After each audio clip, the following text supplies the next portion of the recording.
ಸ್ನೇಹಿತರೆ, ಇಂದು ಸೇರಿದಂತೆ ಈ 6 ದಿವಸಗಳ ಲಲಿತಾ ಸಹಸ್ರನಾಮ ಪ್ರವಚನ ಮಾಲೆಯ ಸರಣಿಯನ್ನು ಕನ್ನಡ ಮತ್ತು ಸಂಸ್ಕೃತಿ ನಿರ್ದೇಶನಾಲಯ ನೀಡಿದ ಸಹಕಾರದಲ್ಲಿ ಆಯೋಜಿಸಿದ್ದೇವೆ. ಈ ಸಹಕಾರಕ್ಕಾಗಿ ಕನ್ನಡ ಮತ್ತು ಸಂಸ್ಕೃತಿ ನಿರ್ದೇಶನಾಲಯದ ಎಲ್ಲ ಅಧಿಕಾರಿ ವರ್ಗಕ್ಕೂ ಕೂಡ ಸಂಸ್ಥೆಯ ಪರವಾಗಿ ತಮ್ಮೆಲ್ಲರ ಪರವಾಗಿ ಕೃತಜ್ಞತೆಗಳನ್ನು ಸಲ್ಲಿಸ್ತಾ ಇದ್ದೇನೆ.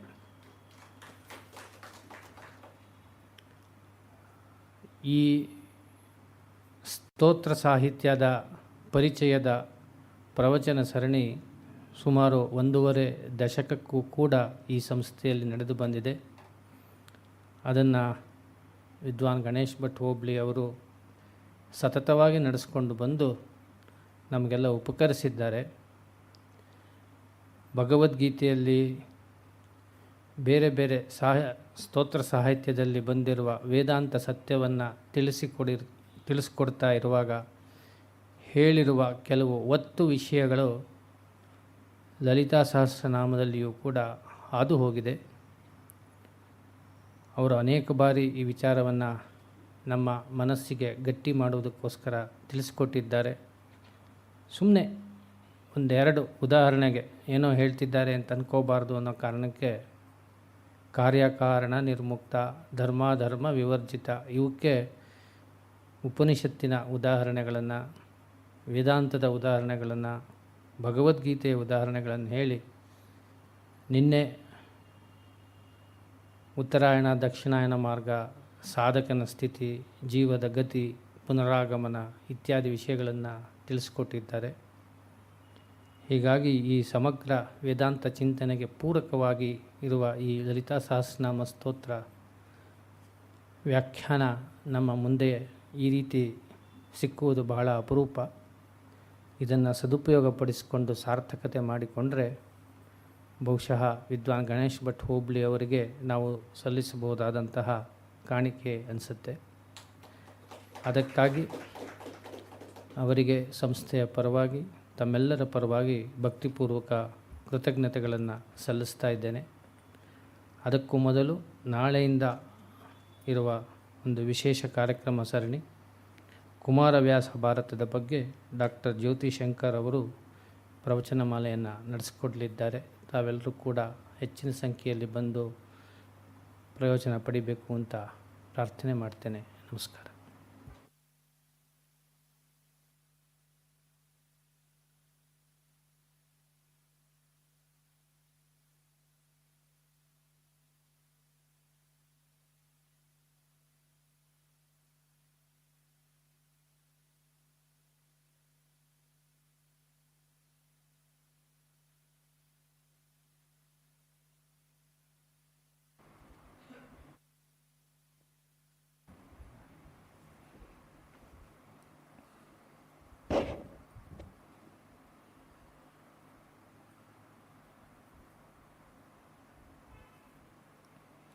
ಯೋಂತಃ ಪ್ರವಿಶ್ಯ ಮಮ ವಾಚಮಿಮಾಂ ಪ್ರಸುಪ್ತಾಂ ಸಂಜೀವಯತ್ಯಖಿಲಶಕ್ತಿಧರಸ್ವಧಾಮ್ನಾ ಅನ್ಯಾಂಶ್ಚ ಹಸ್ತಚರಣಶ್ರವಣತ್ವಗಾದೀನ್ ಪ್ರಾಣಾನ್ನಮೋ ಭಗವತೆ ಪುರುಷಾಯ ತುಭ್ಯಂ. ಯಾ ವರ್ಣಪದವಾಕ್ಯಾರ್ಥಗದ್ಯಪದ್ಯಸ್ವರೂಪಿಣೀ ವಾಚಿ ನರ್ತಯತ ಕ್ಷಿಪ್ರಂ ಮೇಧಾನ್ ದೇವಿ ಸರಸ್ವತಿ. ಶ್ರುತಿಸ್ಮೃತಿಪುರಾಣಾನಾಂ ಆಲಯಂ ಕರುಣಾಲಯಂ ನಮಾಮಿ ಭಗವತ್ಪಾದಂ ಶಂಕರಂ ಲೋಕಶಂಕರಂ. ಸಿಂಧೂರಾರುಣವಿಗ್ರಹಾಂ ತ್ರಿನಯನಾಂ ಮಾಣಿಕ್ಯಮೌಲಿಸ್ಫುರತ್ ತಾರಾನಾಯಕಶೇಖರಾಂ ಸ್ಮಿತಮುಖೀಂ ಆಪೀನ ವಕ್ಷೋರುಹಾಂ ಪಾಣಿಭ್ಯಾಂ ಅಲಿಪೂರ್ಣರತ್ನಚಷಕಂ ರಕ್ತೋತ್ಪಲಂ ಬಿಭ್ರತೀಂ ಸೌಮ್ಯಾಂ ರತ್ನಘಟಸ್ಥರಕ್ತಚರಣಾಂ ಧ್ಯಾಯೇತ್ ಪರಾಮಂಬಿಕಾಂ. ದೃಶಾದ್ರಾಘೀಯಸ್ಯಾದರದಲಿತನೀಲೋತ್ಪಲರುಚ ದವೀಯಾಂಸಂ ದೀನಂ ಸ್ನಪಯ ಕೃಪಯಾ ಮಾಮಪಿ ಶಿವೆ. ಅನೇನಾಯಂ ಧನ್ಯೋ ಭವತಿ ನಚತೆ ಹಾನಿರ್ಯತ ವನೇ ವಾ ಹರ್ಮ್ಯೇ ವಾ ಸಮಕರ ನಿಪಾತೋ ಹಿಮಕರಃ ವನೇ ವಾ ಹರ್ಮ್ಯೇ ವಾ ಸಮಕರ ನಿಪಾತೋ ಹಿಮಕರಃ. ನನ್ನ ಎಲ್ಲ ಅಧ್ಯಾತ್ಮ ಬಂಧುಗಳೇ ಹಾಗೂ ಹಿರಿಯರೇ, ನಮ್ಮ ಎಲ್ಲರ ಬುದ್ಧಿಯನ್ನು ಪ್ರಚೋದಿಸ್ತಾ ಇರುವಂತಹ ಶ್ರೀಮಾತಾ ಎನ್ನುವಂತಹ ಅಖಂಡ ಚೈತನ್ಯ ಸ್ವರೂಪಿಣಿಗೆ ಅನಂತ ಪ್ರಣಾಮಗಳನ್ನು ಸಲ್ಲಿಸಿ ಈ ಸರಣಿಯ ಈ ದಿನದ ಕೊನೆಯ ಚಿಂತನೆಗೆ ಮುಂದಾಗ್ತಾ ಇದ್ದೇನೆ. ನಿನ್ನೆ ದಿವಸ ನಾವು ಸೇರಿದಾಗ ಜಗನ್ಮಾತೆಯ ಸ್ಮರಣೆಯನ್ನು ಮಾಡಬೇಕು. ಯಾಕೆಂದರೆ ಆ ಸ್ಮರಣೆ ಏನು ಮಾಡ್ತದೆ ಕೇಳಿದರೆ, ಬ್ರಹ್ಮಾದೀನ ಪಿಚ ಕಿಂಕರೀ ಕುರುತೆ, ಚತುರ್ಮುಖಾದಿಗಳನ್ನೂ ಸಹ ಕಿಂಕರರನ್ನಾಗಿ ಮಾಡ್ತದೆ. ಯಾರಿಗೆ ಅಂದರೆ ಆಕೆಯ ಸ್ಮರಣೆಯನ್ನು ಮಾಡುವವನಿಗೆ. ನೇರವಾಗಿ ಅವ್ರ ಮುಂದೆ ಇವನು ಮುಂದೆ ಬಂದು ಕೈ ಮುಗಿದ್ಕೊಂಡು ನಿಂತ್ಕೊಳ್ತಾರೆ ಅಂತ ಅರ್ಥ ಅಲ್ಲ. ಅವರ ಅಂತಸ್ತು ಮತ್ತು ಆ ಲೋಕದ ಸಂಪತ್ತು ಎಲ್ಲ ಏನಿವೆಯೋ ಅದರಿಂದ ಅವ್ರಿಗೆ ಏನು ತೃಪ್ತಿ ಸಿಗುತ್ತೋ ಆ ತೃಪ್ತಿ ಇವನಿಗೂ ಸಿಗತ್ತೆ ಅಂತ ಅರ್ಥ. ಹಾಗಾಗಿ ಆಪದೆ ಕಿಂಕರಣೀಯಂ, ಕಷ್ಟ ಬಂದಾಗ ಮನುಷ್ಯ ಏನು ಮಾಡಬೇಕು ಅಂದರೆ ಸ್ಮರಣೀಯಂ ಅಂಬಾಯಾಹ ಚರಣಯುಗಲಂ, ಅದರಿಂದ ಜಗನ್ಮಾತೆಯ ಪಾದಪದ್ಮಗಳನ್ನು ನಿರಂತರ ಸ್ಮರಿಸಬೇಕು ಎನ್ನುವಂತಹ ಅರ್ಥದ ಹಿನ್ನೆಲೆಯಲ್ಲಿ ನಾಮವನ್ನು ನಾವು ನೋಡಿದ್ದೆವು. ಮತ್ತು ಮುಂದಿನ ನಾಮ ಸ್ವಸ್ಥ ಅಂತ. ಸ್ವಸ್ಥ ಅಂದರೆ ಸ್ವಸ್ಥಳಾಗಿರುವವಳು ಅಂತ ಅರ್ಥ. ಇದರ ತದ್ವತ್ತಾದಂತಹ ಶಬ್ದಕ್ಕೆ ಅರ್ಥ ಇದು, ಸ್ವಸ್ಥಳಾಗಿರುವವಳು ಅಂತ. ಇದನ್ನೇ ಕನ್ನಡದಲ್ಲಿ ಸ್ವಾಸ್ಥ್ಯ ಅಂತ ಕರೀತಾರೆ. ನಾವು ಡಾಕ್ಟ್ರ್ ಹತ್ರ ಹೋದಾಗ ಹೇಳ್ತೇವೆ ಅಸ್ವಸ್ಥನಾಗಿದ್ದೇನೆ ಅಂದರೆ ನಾನು ಸರಿ ಇಲ್ಲ ಅಂತ ಅರ್ಥ. ಫಿಸಿಕಲಿ ಅಂದರೆ ನನ್ನ ಆರೋಗ್ಯದಲ್ಲಿ ವ್ಯತ್ಯಾಸ ಆಗಿದೆ. ನನ್ನ ತನದಲ್ಲಿ ಅಂದರೆ ನಾನು ಹೇಗೆ ಇರಬೇಕಾಗಿತ್ತೋ ಹಾಗೆ ಇಲ್ಲದೆ ಇರುವುದೇ ಅಸ್ವಸ್ಥತೆ, ಅದೇ ಅಸ್ವಾಸ್ಥ್ಯ. ಈಗ ನಮಗೆ ಜ್ವರ ಬಂದಿದೆ ಅಥವಾ ತುಂಬ ಹೆಡ್ಯಾಕ್ ಬರ್ತಾ ಇದೆ, ಇದೆಲ್ಲ ನಮ್ಮ ತನದಲ್ಲಿ ನಾವು ಇರುವುದಾ? ಇಲ್ಲ. ಹಾಗಾಗಿ ನಾನು ಹೇಗೆ ಇರಬೇಕಾಗಿತ್ತೋ ಹಾಗೆ ಇಲ್ಲಲೇ ಇಲ್ಲ, ಅದಕ್ಕೋಸ್ಕರ ನಾನು ಅಸ್ವಸ್ಥ ಅಂತ. ಹಾಗೆ ಪ್ರಕೃತಿಂಗತಃ ಅಂದರೆ ಸ್ವಸ್ಥನಾಗಿದ್ದೇನೆ ಅಂತ ಅರ್ಥ. ಗೀತೆಯಲ್ಲಿ ವಿಶ್ವರೂಪ ದರ್ಶನವನ್ನು ನೋಡುವಾಗ ಅರ್ಜುನ ತುಂಬ ಗಲಿಬಿಲಿಗೊಂಡ. ಕೊನೆಗೆ ಅವನು ಹೇಳ್ತಾನೆ, ನನಗೆ ಈ ರೂಪಗಳನ್ನು ನೋಡಲಿಕ್ಕೆ ಆಗೋದಿಲ್ಲ, ನಿನ್ನ ಅದೇ ಭುಜದ್ವಯ ರೂಪದಿಂದ ಕೂಡಿದಂಥ ವಸುದೇವ ಪುತ್ರನಾಗಿ ಬಂದಿಲ್ಲ, ಆ ರೂಪವನ್ನು ನನಗೆ ತೋರಿಸು ಅಂತ ಹೇಳಿದಾಗ ಆಗಲಿ ಅಂಥೇಳಿ ಮತ್ತೆ ಪುನಃ ಕೃಷ್ಣ ತನ್ನ ಆ ರೂಪವನ್ನೇ ತೋರಿಸಿದಾಗ ಅರ್ಜುನ ಉದ್ಗಾರ ತೆಗಿತಾನೆ, ಈಗ ಪ್ರಕೃತಿಂಗತಃ ಅಂದರೆ I reach my original condition ಅಂತ. ಅಷ್ಟರ ಮಟ್ಟಿಗೆ ಅವನು ಅಸ್ವಸ್ಥನಾಗಿಬಿಟ್ಟಿದ್ದ.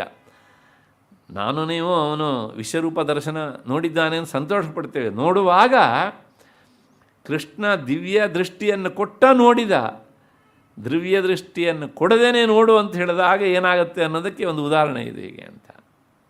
ಅದಿದ್ರೂ ನೋಡೋದು ಕಷ್ಟ, ಅದಕ್ಕೋಸ್ಕರ ಪ್ರಕೃತಿಂಗತಃ ಪ್ರಕೃತಿಮಾಶ್ರಿತಃ, ನಾನಿವಾಗ ನಾರ್ಮಲ್ ಕಂಡೀಷನ್ನಿಗೆ ಬಂದಿದ್ದೇನೆ ಅಂದರೆ ನಾನು ಹುಷಾರಾಗಿದ್ದೇನೆ ನನಗೆ ಗೊತ್ತಾಗ್ತಾ ಇದೆ, ಐ ಕ್ಯಾನ್ ಫೀಲ್ ದಟ್ ಅನ್ನೋ ತರಹ.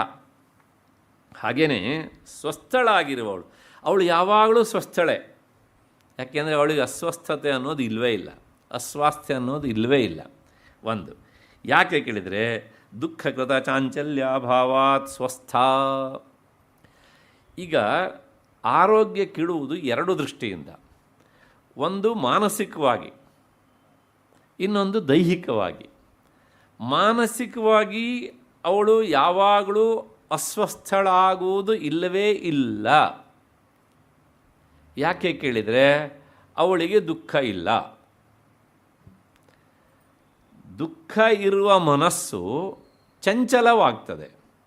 ಮನಸ್ಸು ಚಂಚಲವಾಗುವಿಕೆಯೇ ಅದು ಅಸ್ವಸ್ಥತೆ. ಕೆಲವು ಸಲ ನೋಡಿ, ನಾವು ಮನೆಯಲ್ಲಿ ನಮ್ಮನೆ ಹಾಲಲ್ಲೇ ಈ ಪಂಜರದೊಳಗಿನ ಹುಲಿ ಓಡಾಡ್ದಂಗೆ ಓಡಾಡ್ತಾ ಇರ್ತೇವೆ, ಇತ್ತಿಂದತ್ತ ಅತ್ತಿಂದಿತ್ತ. ಯಾರು ಮಾತಾಡಿಸಿದರೆ ನೀವು ಮಾತಾಡಿಸ್ಬೇಡ, ನಂಗೆ ತಲೆ ಕೆಟ್ಟೋಗಿದೆ. ಈಗ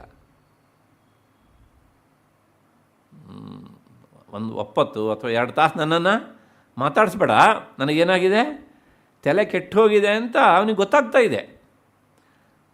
ನಾನು ಸರಿಯಾಗಿಲ್ಲ ಅಂದರೆ ನನ್ನ ಮನಸ್ಸನ್ನು ನಾನು ನಿಗ್ರಹಿಸೋಕ್ಕಾಗ್ತಾ ಇಲ್ಲ, ಏನೋ ವ್ಯತ್ಯಾಸ ಇದೆ, ಗಲಬಿಲಿ, ಗೊಂದಲ, ಉದ್ವೇಗ, ಟೆನ್ಷನ್ ಎಲ್ಲ.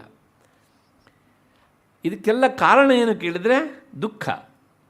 ದುಃಖ ಅಂದರೆ ಒಟ್ಟಾರೆ ಯಾವುದೋ ಒಂದು ಆಗಬಾರದು, ಅವನ ಮನಸ್ಸಿನಲ್ಲಿ ಇದ್ದಂತೆ ಆಗದೇ ಇರುವುದೇ ದುಃಖ ಅಲ್ವಾ? ಹಾಗಾಗಿ ಈ ರೀತಿಯಾದಂತಹ ವ್ಯತ್ಯಾಸ, ದುಃಖ, ಅದರಿಂದಾಗುವ ಚಾಂಚಲ್ಯ ಜಗನ್ಮಾತೆಗೆ ಇಲ್ಲ. ಯಾಕೆಂದರೆ ಅವಳಿಗೆ ದುಃಖವೇ ಇಲ್ಲ. ಅವಳು ಸದಾ ಆಪ್ತ ಕಾಮಳು, ಸುಖ ಸ್ವರೂಪಳು. ಆದ್ದರಿಂದ ಅವಳಿಗೆ ಈ ದುಃಖದಿಂದ ಉಂಟಾಗುವಂತಹ ಮನಸ್ಸಿನ ಚಂಚಲತೆ ಇಲ್ಲದೆ ಇರುವುದರಿಂದ ಅವಳು ಸದಾ ಸ್ವಸ್ಥ. ಇಷ್ಟನ್ನು ನೋಡಿ ಆದಮೇಲೆ ಒಂದು ಕ್ಷಣ ಈ ನಮ್ಮ ಬಗ್ಗೆ ವಿಚಾರ ಮಾಡೋಣ. ನಾವು ಒಂದು ದಿನದ 24 ತಾಸಿನಲ್ಲಿ ಎಷ್ಟೊತ್ತು ಸ್ವಸ್ಥರಾಗಿರ್ತೇವೆ, ಎಷ್ಟೊತ್ತು ಅಸ್ವಸ್ಥರಾಗಿರ್ತೇವೆ. ಕೆಲವು ಸಲ ನಾವು ಅಸ್ವಸ್ಥರಾದದ್ದು ನಮಗೆ ಮಾತ್ರ ಗೊತ್ತಿರುತ್ತೆ, ಬೇರೆಯವ್ರಿಗೆ ಗೊತ್ತಾಗೋಲ್ಲ. ಮಾನಸಿಕವಾದ ಅಸ್ವಸ್ಥತೆ ನಾನು ಹೇಳ್ತೇನೆ ಅಂತ ಒಪ್ಕೊಳ್ಬೇಡಿ, ಹೌದಾದ್ರೆ ಮಾತ್ರ ಒಪ್ಕೊಳ್ಳಿ. ಮತ್ತು ಕೆಲವು ಸಲ ಅದು ತೀರಾ ಉಲ್ಬಣ ಸ್ಥಿತಿಗೆ ಬಂದಾಗ ಬೇರೆಯವರಿಗೂ ಗೊತ್ತಾಗುತ್ತೆ, ಅಲ್ಲಿವರೆಗೂ ಹೋಗುತ್ತೆ ಅಸ್ವಸ್ಥತೆ ಅಲ್ವಾ? ಆವಾಗ ಅವರಿಗೂ ಗೊತ್ತಾಗಿ ಅವರಿಂದನೂ ನಿಯಂತ್ರಣ ಮಾಡಲಿಕ್ಕಾಗಿ ನಮ್ಮಿಂದನೂ ನಿಯಂತ್ರಣ ಮಾಡಿಕೊಳ್ಳಿಕ್ಕೆ ಆಗದೇ ಇದ್ದಾಗ ಕೊನೆಗೆ ನಿಮ್ಯಾನ್ಸ್ ಅಷ್ಟೇ. ಹೌದು ತಾನೆ? ಆದ್ದರಿಂದ ಈ ರೀತಿಯಾದ ಯಾವ ಗೊಂದಲ, ಆತಂಕ, ಉದ್ವೇಗ ಜಗನ್ಮಾತೆಗೆ ಇಲ್ಲ. ಹಾಗಾಗಿ ಅವಳು ಸ್ವಸ್ಥಳು. ಒಂದು. ಇನ್ನು ದೈಹಿಕವಾಗಿ ಸ್ವಸ್ಥತೆ ಅಂದರೆ ದುಃಖ, ದೇಹಕ್ಕೆ ಸಂಬಂಧಪಟ್ಟ ಹಾಗೆ ಕಾಯಿಲೆ, ಕಸಾಲೆ, ರೋಗ ರುಜಿನಗಳು ಹೀಗೆ. ನಾನು ಆವತ್ತೇ ಹೇಳಿದ್ದೇನೆ, ಅವಳಿಗೆ ಗೊತ್ತಾದ ಶರೀರವೇ ಇಲ್ಲ. ಹಾಗಾಗಿ ದೇಹ ನಿಮಿತ್ತವಾದಂತಹ ದುಃಖವು ಅವಳಿಗೆ ಇಲ್ಲ. ಆದ್ದರಿಂದ ಅವಳು ಸ್ವಸ್ಮಿನ್ನೇವ ಸ್ಥಿತ, ತನ್ನ ನಿಜ ನೆಲೆಯಲ್ಲಿ ಅಂದರೆ ಚೈತನ್ಯ ರೂಪದಲ್ಲಿಯೇ ಸದಾ ಇರುವವಳಾದ್ದರಿಂದ ಮತ್ತು ಅವಳಿಗೆ ಪರಾವಲಂಬನೆಯನ್ನು ಸಹ ಇಲ್ಲದೇ ಇರುವುದರಿಂದ ಅವಳು ಸ್ವಸ್ಥಳು. ಶ್ರುತಿ ಹೇಳುತ್ತೆ, ಸ್ವೇ ಮಹಿಮ್ನೆ ಪ್ರತಿಷ್ಠಿತ. ಆತ್ಮತತ್ವ ಎನ್ನುವಂಥದ್ದು ಯಾವಾಗಲೂ ಇನ್ನೊಂದನ್ನು ಅವಲಂಬಿಸಿಕೊಂಡು ಇರೋದಿಲ್ಲ. ಯಾಕೆ ಕೇಳಿದರೆ, ಯಾವ ವಸ್ತು ಲಿಮಿಟೆಡ್ ಆಗಿರುತ್ತೋ ಅದು ತನ್ನ ಇರುವಿಕೆಗೆ ಇನ್ನೊಂದನ್ನು ಅವಲಂಬಿಸಿಕೊಂಡಿರುತ್ತದೆ. ದಿಸ್ ಒಂದು ಬಾಕ್ಸ್, ದಿಸ್ ಇಸ್ ಲಿಮಿಟೆಡ್. ಇದು ತನ್ನ ಇರುವಿಕೆಗೆ ಈ ಡೆಸ್ಕನ್ನು ಆಶ್ರಯಿಸಿಕೊಂಡಿದೆ. ಹೌದು ತಾನೆ? ಈ ಡೆಸ್ಕ್ ಇದು ಲಿಮಿಟೆಡ್ಡು. ಹಾಗಾಗಿ ತನ್ನ ಇರುವಿಕೆಗೆ ಈ ಪೀಠವನ್ನು ಆಶ್ರಯಿಸಿಕೊಂಡಿದೆ. ಈ ಪೀಠವು ಲಿಮಿಟೆಡ್, ಆದ್ದರಿಂದ ಅದು ಈ ವೇದಿಕೆಯನ್ನು ಅವಲಂಬಿಸಿಕೊಂಡಿದೆ. ಈ ವೇದಿಕೆಯೂ ಲಿಮಿಟೆಡ್, ಆದ್ದರಿಂದ ಅದು ಈ ಭವನವನ್ನು, ಹಾಲನ್ನು ಅವಲಂಬಿಸಿಕೊಂಡಿದೆ. ಹೌದು ತಾನೆ? ಆದರೆ ಆಕಾಶ ಉಂಟಲ್ಲ, ಅದು ಯಾವುದನ್ನು ಅವಲಂಬಿಸಿಕೊಂಡು ನಿಂತಿದೆ? ಯಾಕೆ ಹೇಳ್ತೇನೆ? ಯಾವುದು ಲಿಮಿಟೆಡ್ಡೋ ಅದು ತಾನು ಇರುವುದಕ್ಕೆ ಇನ್ನೊಂದನ್ನು ಅವಲಂಬಿಸಬೇಕು. ಯಾವುದು ಅನ್ಲಿಮಿಟೆಡ್ಡೋ ಅದು ತಾನು ಇರುವುದಕ್ಕೆ ಇನ್ನೊಂದನ್ನು ಅವಲಂಬಿಸಬೇಕಾದದ್ದಿಲ್ಲ. ಯಾಕೆ ಅಂದರೆ ತಾನಿಲ್ಲದೇ ಇರುವ ಸ್ಥಳವೇ ಇಲ್ಲ, ಎಲ್ಲದಕ್ಕೂ ಅದೇ ಆಶ್ರಯ. ದೇವಿ ಹಾಗೆ ಆತ್ಮಸ್ವರೂಪಿಣಿ. ಆದ್ದರಿಂದ ಆಕೆ ಆಧಾರರಹಿತಳಾಗಿ, ಆಧಾರ ಶಬ್ದವೇ ತಪ್ಪು ಅಲ್ಲಿ, ಅವಳು ನಿರಾಧಾರ ಸ್ವರೂಪಳು ಅಷ್ಟೇ. ಮತ್ತು ಇನ್ನು ಕೆಲವು ಜನರಿಗೆ ಒಂದು ಭಾವನೆ ಉಂಟು, ಆಧಾರ ಅಂದ ತಕ್ಷಣ, ನಾನು ಈ ಉದಾಹರಣೆ ಕೊಟ್ಟನಲ್ಲ, ಇದು ಕೆಳಗಿರಬೇಕು ಆಧಾರ, ಅದರ ಮೇಲೆ ಇರುವುದು ಆಧೇಯ. ಇದು ಆಧೇಯ, ಇದು ಆಧಾರ. ಇದು ಆಧೇಯ, ಇದು ಆಧಾರ ಪೀಠ. ಇದು ಆಧೇಯ, ಈ ವೇದಿಕೆ ಆಧಾರ. ಹೀಗೆ ಇರಬೇಕು ಅಂತ ಏನೂ ಇಲ್ಲ. ಆಧಾರವಾದದ್ದು ಕೆಳಗೆ ಇರಬೇಕು ಅಂತಿಲ್ಲ, ಅದು ಮೇಲುಭಾಗದಲ್ಲೂ ಇರಬಹುದು. ಒಂದು ಉದಾಹರಣೆ ಕೊಡ್ತೇನೆ ನೋಡಿ. ಈ ಫ್ಯಾನ್ ತಿರುಗ್ತಾ ಇವೆ, ಇದರ ಆಧಾರ ಕೆಳಗಿದೆಯಾ? ಎಲ್ಲಿದೆ? ಮೇಲಿದೆ. ಈ ಫೋಟೋಗಳೆಲ್ಲ ಇದ್ದಾವಲ್ಲ, ಅವೆಲ್ಲ ಅದರ ಆಧಾರ ಮೊಳೆ ಎಲ್ಲಿದೆ? ಅದಕ್ಕಿಂತ ಮೇಲಿದೆ. ಹಾಗೆಯೇ ಸ್ವೇ ಮಹಿಮ್ನಿ ಪ್ರತಿಷ್ಠಿತ ಅನ್ನೋದಕ್ಕೆ ಅರ್ಥ ಇನ್ನೊಂದು ರೀತಿಯಲ್ಲಿ ಹೇಳಬೇಕು ಅಂದರೆ ಆ ತತ್ವ ಎಲ್ಲಕ್ಕಿಂತಲೂ ಸಹ ಮೇಲಿನದು. ಆದ್ದರಿಂದ ಅದು ತನಗೆ ತಾನೇ ಆಧಾರಳಾಗಿ ಇದ್ದಾಳೆ ಜಗನ್ಮಾತೆ. ಏಕೆಂದರೆ ಅವಳು ಸರ್ವವ್ಯಾಪಕಳು. ಸರ್ವವ್ಯಾಪಕವಾದದ್ದು ಯಾವಾಗಲೂ ತನ್ನಲ್ಲಿಯೇ ತಾನು ಇರ್ತದೆ. ಆದ್ದರಿಂದ ಅವಳು ಸ್ವಸ್ಥಳು. ಇದು ಎರಡನೆಯ ಅರ್ಥ. ಮತ್ತು ಮೂರನೇ ಅರ್ಥ, ಸ್ವಹ ಇತಿ ಅವ್ಯಯಂ ಸ್ವರ್ಗವಾಚಿ ತತ್ರ ತಿಷ್ಠತಿ ಅಧ್ಯಕ್ಷತೆಯ. ಸ್ವಪದಂ ಸ್ವರ್ಗ ಮುಚ್ಚತೆ. ಸಂಸ್ಕೃತದಲ್ಲಿ ಸ್ವಹ ಅಂದರೆ ಸ್ವಾಹ ಅಲ್ಲ, ಸ್ವಹ ಅಂದರೆ ಸ್ವರ್ಗ ಅಂತ ಅರ್ಥ. ಸ್ವರ್ಗವನ್ನು ಹೇಳುವಂತಹ ಅವ್ಯಯವಾದ ಒಂದು ನಾಮ ಅದು. ಅದು ಏನು ಹೇಳುತ್ತೆ ಕೇಳಿದರೆ, ಸ್ವರ್ಗ ಎನ್ನುವ ಅರ್ಥವನ್ನು ಹೇಳುತ್ತೆ. ಅಲ್ಲಿ ಅವಳು ತಿಷ್ಠತಿ ಸ್ವಸ್ಯ ಸ್ವರ್ಗಸ್ಯ ಅಧ್ಯಕ್ಷ ರೂಪೇಣ ತಿಷ್ಠತಿ. ಆದ್ದರಿಂದ ಅವಳು ಸ್ವಸ್ಥ. ಸ್ವರ್ಗಕ್ಕೆ ಅವಳು ಅಧ್ಯಕ್ಷಳು, ಒಡತಿ, ಸ್ವಾಮಿನಿ. ಆದ್ದರಿಂದ ಅವಳು ಸ್ವಸ್ಥಳು. ಅಂದರೆ ಸ್ವರ್ಗಾಧಿಪತಿ ಏನು ಹೇಳಬೇಕು, ಸ್ವರ್ಗನಾಯಿಕ, ಸ್ವರ್ಗಸ್ವಾಮಿನಿ. ಆದ್ದರಿಂದ ಅವಳು ಸ್ವಸ್ಥಳು ಅಂತ. ಇದು ಮೂರನೆಯ ಅರ್ಥ. ಈ ಮೂರನೇ ಅರ್ಥದಲ್ಲಿ ಅವಳ ವೇದಾಂತ ಅರ್ಥದಿಂದ ದೂರ ಬಂದು ಒಂದು ಸ್ವರ್ಗ ಎನ್ನುವಂಥ ಪರಿಚ್ಛಿನ್ನವಾದ ಲೋಕಕ್ಕೆ ಅವಳು ಒಡತಿ ಅಂತ ಹೇಳಿದ್ದಾಯಿತು. ಇನ್ನು ನಾಲ್ಕನೇ ಅರ್ಥ, ಇದು ಚಂದ್ರಿಕಾದ್ದು. ಇದು ಏನು ಅಂದರೆ, ಸ್ವಸ್ಥ ಅಂದರೆ ಶೋಭನಾ ಅಸ್ಥಾ ಸ್ಥಿತ್ಯಭಾವ ಗತಿ ಯಯ ಸಾ ವ ಅಂತ ಇನ್ನೊಂದು ವಿವರಣೆ. ಏನು ಹಾಗಂದರೆ ಅಂದರೆ ಸ್ವಸ್ಥ. ಸ್ವ ಅಂದರೆ ತನ್ನಲ್ಲಿ, ಸ್ಥ ಅಂದರೆ ಇರುವುದು, ತನ್ನಲ್ಲಿ ತಾನೇ ಇರುವುದು. ಈಗ ಇಲ್ಲೊಬ್ಬ ವ್ಯಕ್ತಿ ಇದ್ದಾನೆ, ನಿಂತಿದ್ದಾನೆ. ಅವನು ಸ್ವಸ್ಮಿನ್ ತಿಷ್ಠತಿ, ತನ್ನಲ್ಲಿ ತಾನು ನಿಂತಿದ್ದಾನೆ. ಹೌದು ತಾನೆ? ಆದರೆ ಈಗ ಸ್ವ ಅಸ್ಥ ಸ್ವಸ್ಥ, ತನ್ನಲ್ಲಿ ತಾನಿಲ್ಲ ಅಂದರೆ ನಡೆದಾಡ್ತಾ ಇದ್ದಾನೆ ಅಂತ ಅರ್ಥ. ತನ್ನಲ್ಲಿ ತಾನು ನಿಂತಿಲ್ಲ, ಅವನು ಏನು ಮಾಡ್ತಾ ಇದ್ದಾನೆ? ಇನ್ನೂ ಅರ್ಥ ಆಗಬೇಕು, ತನ್ನ ಕಾಲ ಮೇಲೆ ತಾನು ನಿಂತುಕೊಂಡು ಇಲ್ಲ. ಹಾಗಿದ್ರೆ ಏನು ಮಾಡ್ತಾ ಇದ್ದಾನೆ ಅಂದರೆ ಅವನು ನಡೆದಾಡುತ್ತಿದ್ದಾನೆ. ಹಾಗಾಗಿ ಸ್ವಸ್ಥ ಅನ್ನೋದಕ್ಕೆ ಅರ್ಥ ಜಗನ್ಮಾತೆ ಚಲನಶೀಲಳು. ಅದು ಹೇಗೆ ಕೇಳಿದರೆ, ಸುಂದರವಾದಂಥ ನಡಿಗೆ ಉಳ್ಳವಳು ಅಂತ ಹೇಳೋದಕ್ಕೋಸ್ಕರ ಇಷ್ಟೆಲ್ಲ ಕಷ್ಟಪಡ್ತಾ ಇದ್ದಾರೆ ಅವರಿಗೆ ಅಂತ. ಎಂಥವಳು ಅಂದರೆ ಅವಳ ನಡಿಗೆ ಅಷ್ಟು ಸುಂದರವಾದದ್ದು. ಹಾಗಾಗಿ ಆಕೆಯನ್ನು ಮಯೂರಗಾಮಿನಿ, ಹಂಸಗಾಮಿನಿ, ಇನ್ನು ಗಜಗಾಮಿನಿ ಇತ್ಯಾದಿ ಎಲ್ಲ ಶಬ್ದಗಳಿಂದ ಕರೀತಾರೆ. ತಾತ್ಪರ್ಯ ಇಷ್ಟೇ, ಸುಂದರವಾದ ನಡಿಗೆ ಉಳ್ಳವಳಾದ್ದರಿಂದ ಅವಳು ಸ್ವಸ್ಥಳು ಅಂತ ಆಯಿತು. ಮತ್ತು ಇನ್ನೊಂದು ಅರ್ಥ ಏನು ಅಂದರೆ, ದೇವಿ ಆನಂದ ಸ್ವರೂಪಳಾದ್ದರಿಂದ ಅವಳು ಸ್ವಸ್ಥಳು. ಆನಂದ ಸ್ವರೂಪಳು ಅಂತ ಹೇಳಿದ್ದರಿಂದಲೇ ಅವಳು ದುಃಖರಹಿತಳು. ದುಃಖರಹಿತ ಸ್ಥಿತಿಯೇ ಆನಂದ ಸ್ಥಿತಿ. ಹೌದು ತಾನೆ? ಕೆಲವು ಸಲ ನಮಗೆ ದುಃಖ ಇಲ್ಲದೇ ಇರುವುದೇ ಅತ್ಯಂತ ಆನಂದದ ಸ್ಥಿತಿ. ನಾವು ಅಂದ್ಕೊಂಡಿರ್ತೇವೆ ಏನು ಅಂದರೆ, ಏನೋ ಒಂದು ತಿಂತಾ ಇದ್ದರೆ ಅಥವಾ ಟಿ ವಿ ನೋಡ್ತಾ ಇದ್ದರೆ ಅದು ಆನಂದದ ಸ್ಥಿತಿ ಅಂತ.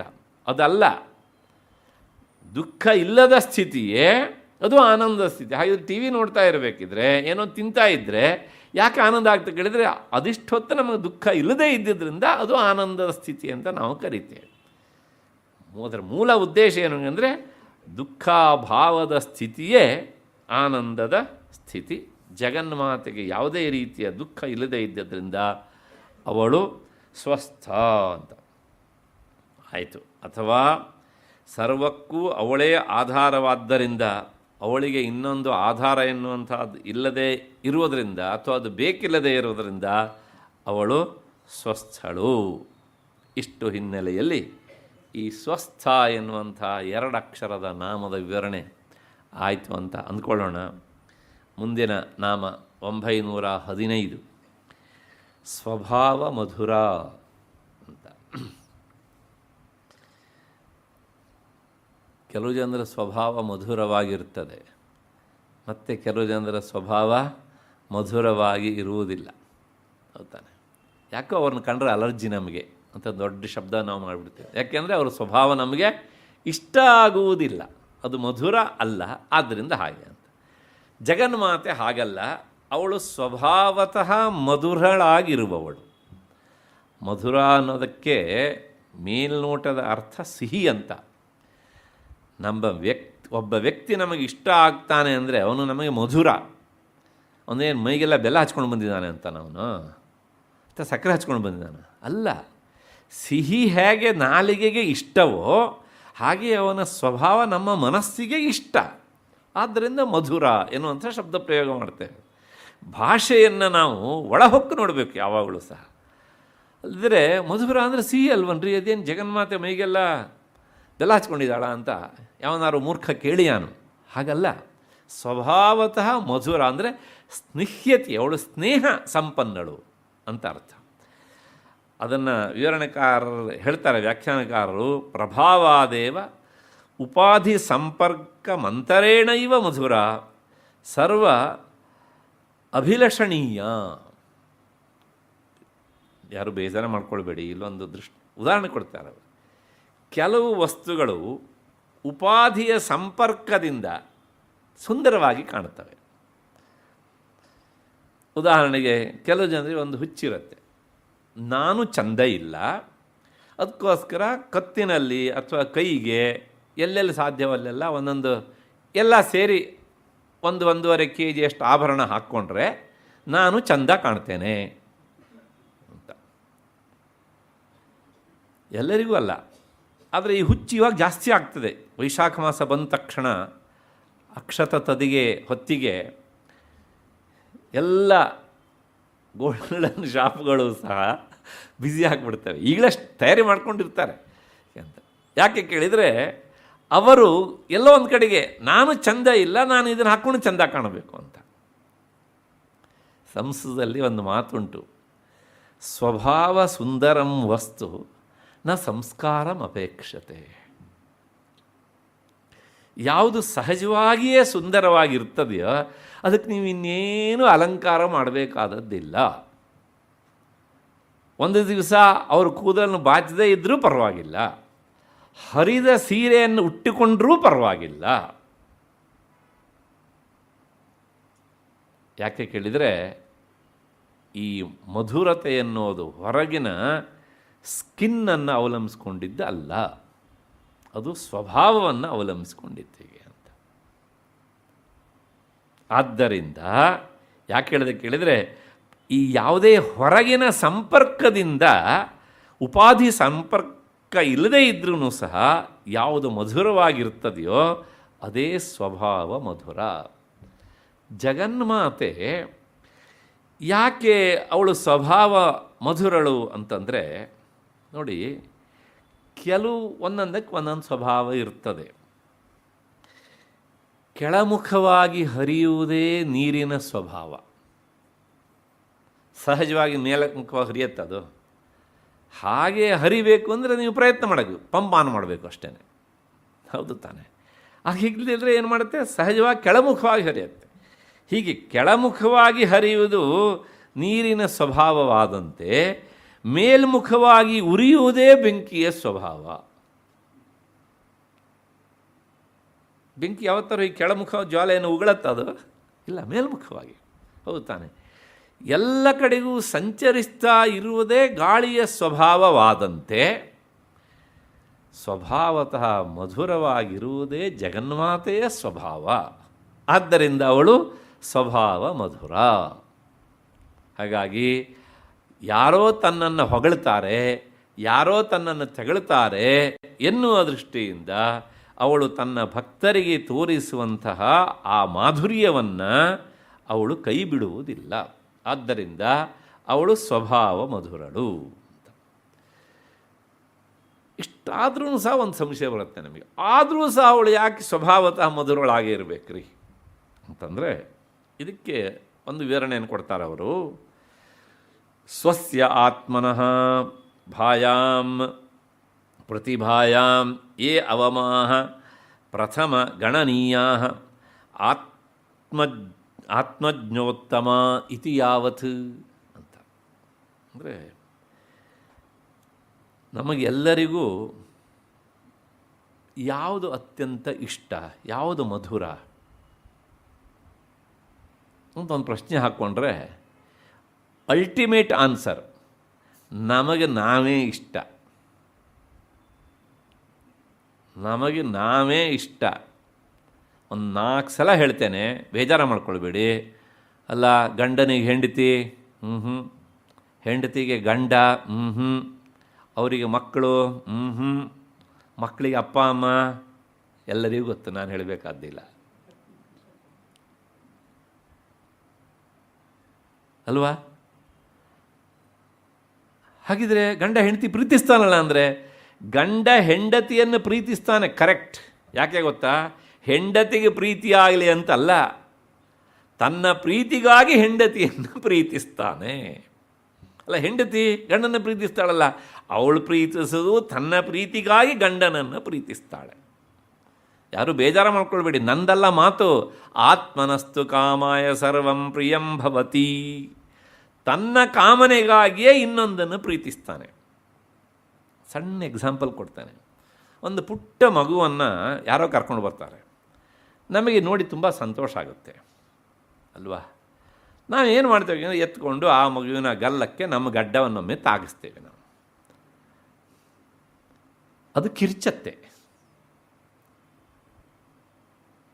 ಪ್ರಶ್ನೆ ಇಷ್ಟೇ, ಆ ಮಗುವಿನ ಮೇಲಿನ ಪ್ರೀತಿಯಿಂದ ನೀವು ಅದನ್ನು ಮುತ್ತಿಡೋದಕ್ಕೋಸ್ಕರ ನಿಮ್ಮ ಗಡ್ಡವನ್ನು ತಾಗಿಸಿದಿರೋ ಅಥವಾ ಹಾಗೆ ಮಾಡಿದ್ರಿಂದ ನಿಮಗೆ ಸಂತೋಷ ಆಗತ್ತೆ ಅಂತ ಮಾಡಿದಿರೋ? ಸ್ವಲ್ಪ ಮೂಲಭೂತವಾದ ಪ್ರಶ್ನೆ ಇವು. ಅದಕ್ಕೆ ಹಿಂಸೆ, ಇವರಿಗೆ ಸಂತೋಷ. ಹೌದು ತಾನೆ? ಆತ್ಮನಸ್ತು ಕಾಮಾಯ ಸರ್ವಂ ಪ್ರಿಯಂ ಭವತಿ.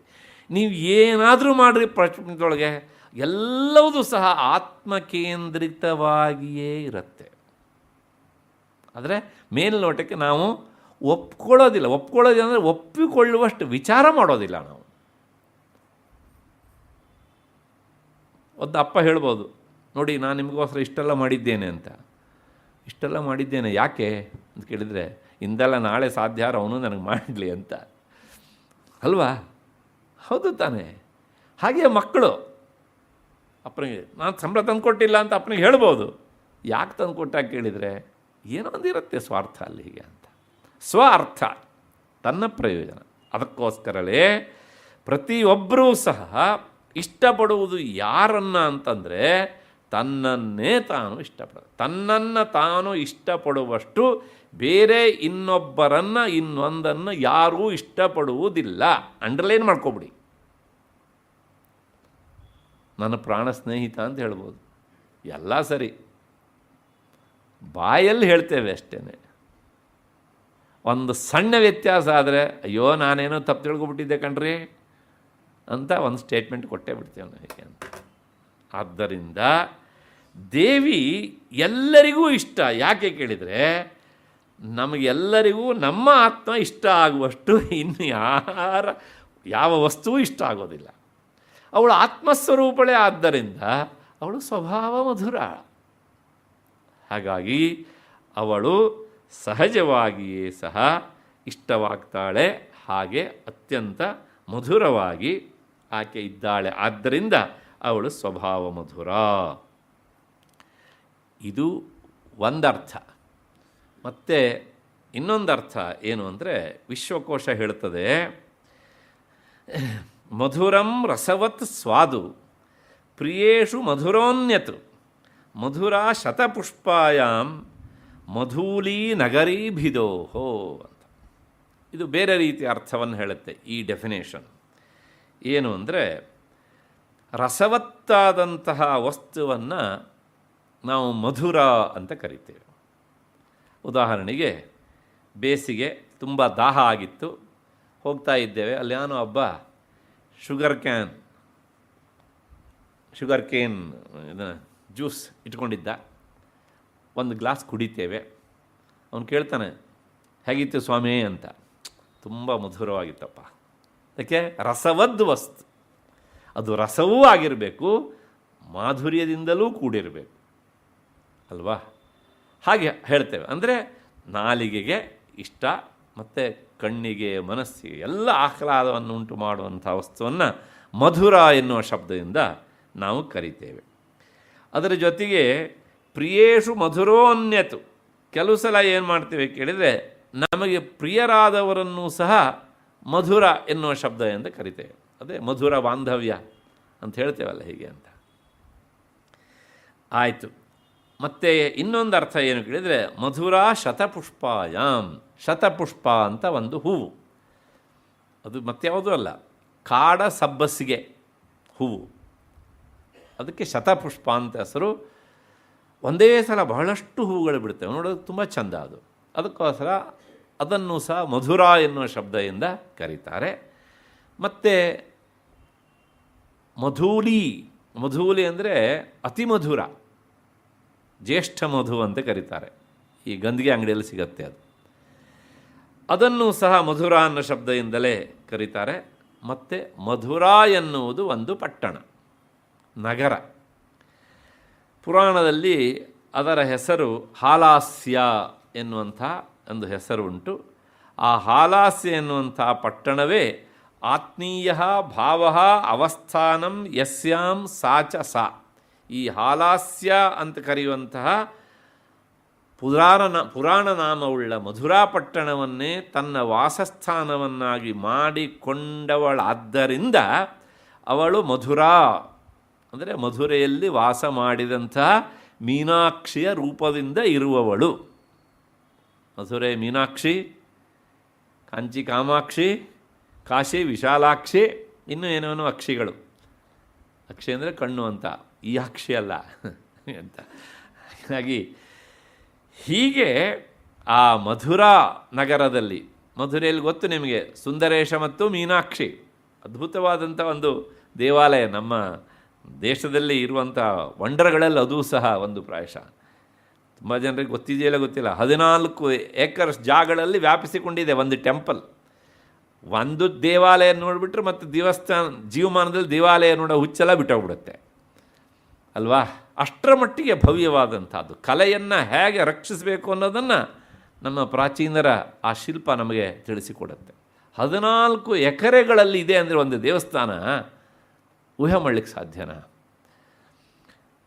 ನಾವು ತಮಾಷೆ ಮಾಡಿದ್ದೆ, ಯಾವನೋ ಒಬ್ಬ ಘೋರ ಅಪರಾಧ ಮಾಡಿದವನು ತಗೊಂಡೋಗಿ ರಾತ್ರಿ ಇದರೊಳಗಡೆ ಬಿಟ್ಬಿಡ್ಬೇಕು ಅವನನ್ನು, ಒಂದು ರಾತ್ರಿ ಕಳ್ಕೊಂಡು ಬಾ ಮಗನೇ ಅಂತ. ಒಂದೊಂದು ಕಂಬಗಳೇ ಎದ್ದು ಬಂದು ನಮಗೆ ಬಡಿವೆ ಆಗಿವೆ.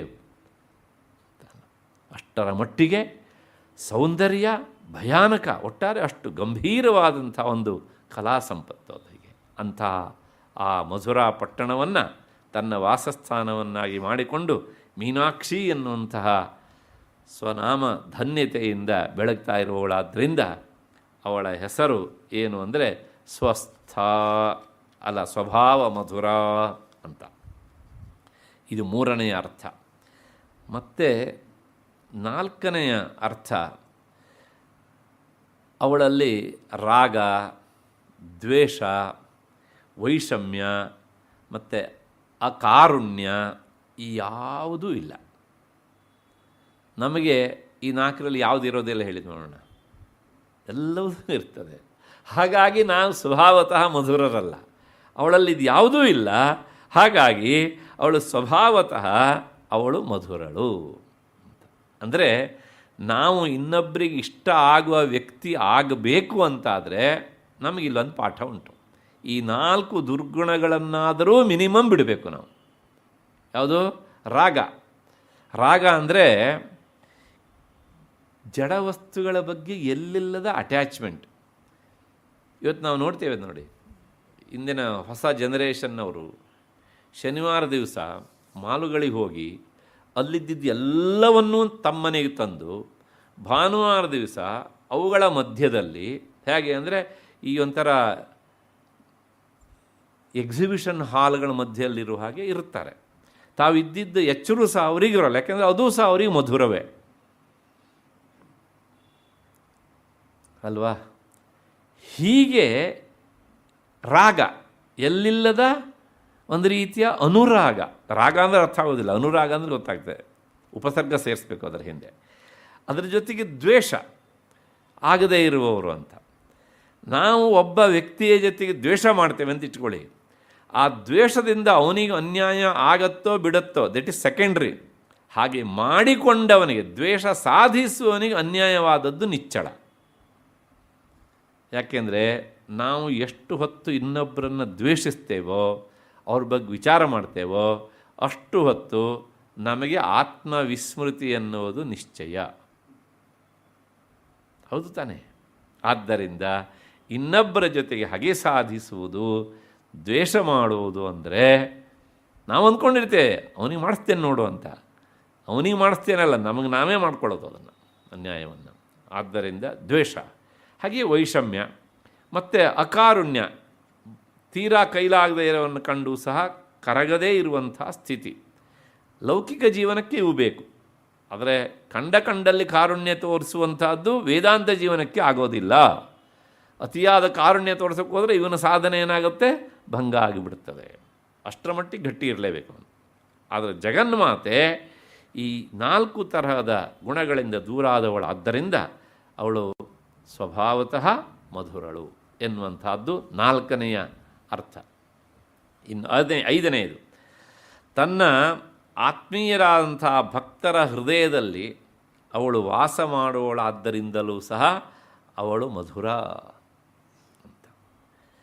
ಹೀಗೆ ಯಾವಾಗಲೂ ಅಷ್ಟೇ, ನಮಗೆ ಇಷ್ಟ ಆದವರು ನಮ್ಮ ಮನೆಗೆ ಬಂದರೆ ಅವರಿಗೆ ಎಷ್ಟು ಸಂತೋಷವೋ ಅದಕ್ಕಿಂತ ಹೆಚ್ಚಿಗೆ ನಮಗೆ ಸಂತೋಷ. ಹೌದು ತಾನೆ? ಹಾಗೆಯೇ ತನ್ನ ಭಕ್ತರ ಬಗ್ಗೆ ಅವಳಿಗೆ ಎಲ್ಲಿಲ್ಲದ ವಾತ್ಸಲ್ಯ, ಅವರ ಹೃದಯದಲ್ಲಿ ಅವಳು ಸಾನ್ನಿಧ್ಯವನ್ನು ಇಟ್ಟಾಗ, ಎಲ್ಲೋ ಒಂದು ಕಡೆಗೆ ಆ ಝಳಪು ಸಿಕ್ಕಾಗ ಅವರಿಗೆ ಎಷ್ಟು ಸಂತೋಷವೋ ಅದಕ್ಕಿಂತ ಹೆಚ್ಚು ಸಂತೋಷ. ಈ ವ್ಯಾಜದಿಂದ ಇವನು ಪುಲಕಿತನಾದ್ನಲ್ಲ ಅಂತ ಅವಳು ಸಂತೋಷ ಪಡ್ತಾಳೆ. ಆದ್ದರಿಂದ ಅವಳು ಮಧುರ ಅಂತ. ಇನ್ನು 6ನೇ ಅರ್ಥ, ಮಧು ಅನ್ನೋದಕ್ಕೆ ಅರ್ಥ ಸತ್ಫಲ, ಸತ್ಕರ್ಮದ ಫಲ. ಅದು ನಮಗಿಷ್ಟ. ಮಧು ಅಂದರೆ ಅರ್ಥ ಹನಿ ಅಂತ, ಜೇನುತುಪ್ಪ. ಅದು ಎಷ್ಟು ಸಿಹಿಯೋ ಈ ಸತ್ಕರ್ಮದ ಫಲವೂ ಅಷ್ಟೇ ಸಿಹಿ ಆದದ್ದರಿಂದ ಸತ್ಕರ್ಮದ ಫಲವನ್ನು ಶಾಸ್ತ್ರ ಮಧು ಅಂತ ಕರೆದಿದೆ. ಹಾಗಾಗಿ ಆ ಮಧು ಸತ್ಕರ್ಮದ ಫಲವನ್ನು ತನ್ನ ಭಕ್ತರಿಗೆ ರಾತಿ ಕೊಡ್ತಾಳೆ, ದದಾತಿ. ಆದ್ದರಿಂದ ಅವಳ ಹೆಸರು ಮಧುರ. ನೋಡಿ, ಸಂಸ್ಕೃತವನ್ನು ಯಾಕೆ ಓದಬೇಕು ಅಂದರೆ ಈ ಕಾರಣಕ್ಕೋಸ್ಕರ ಓದಬೇಕು.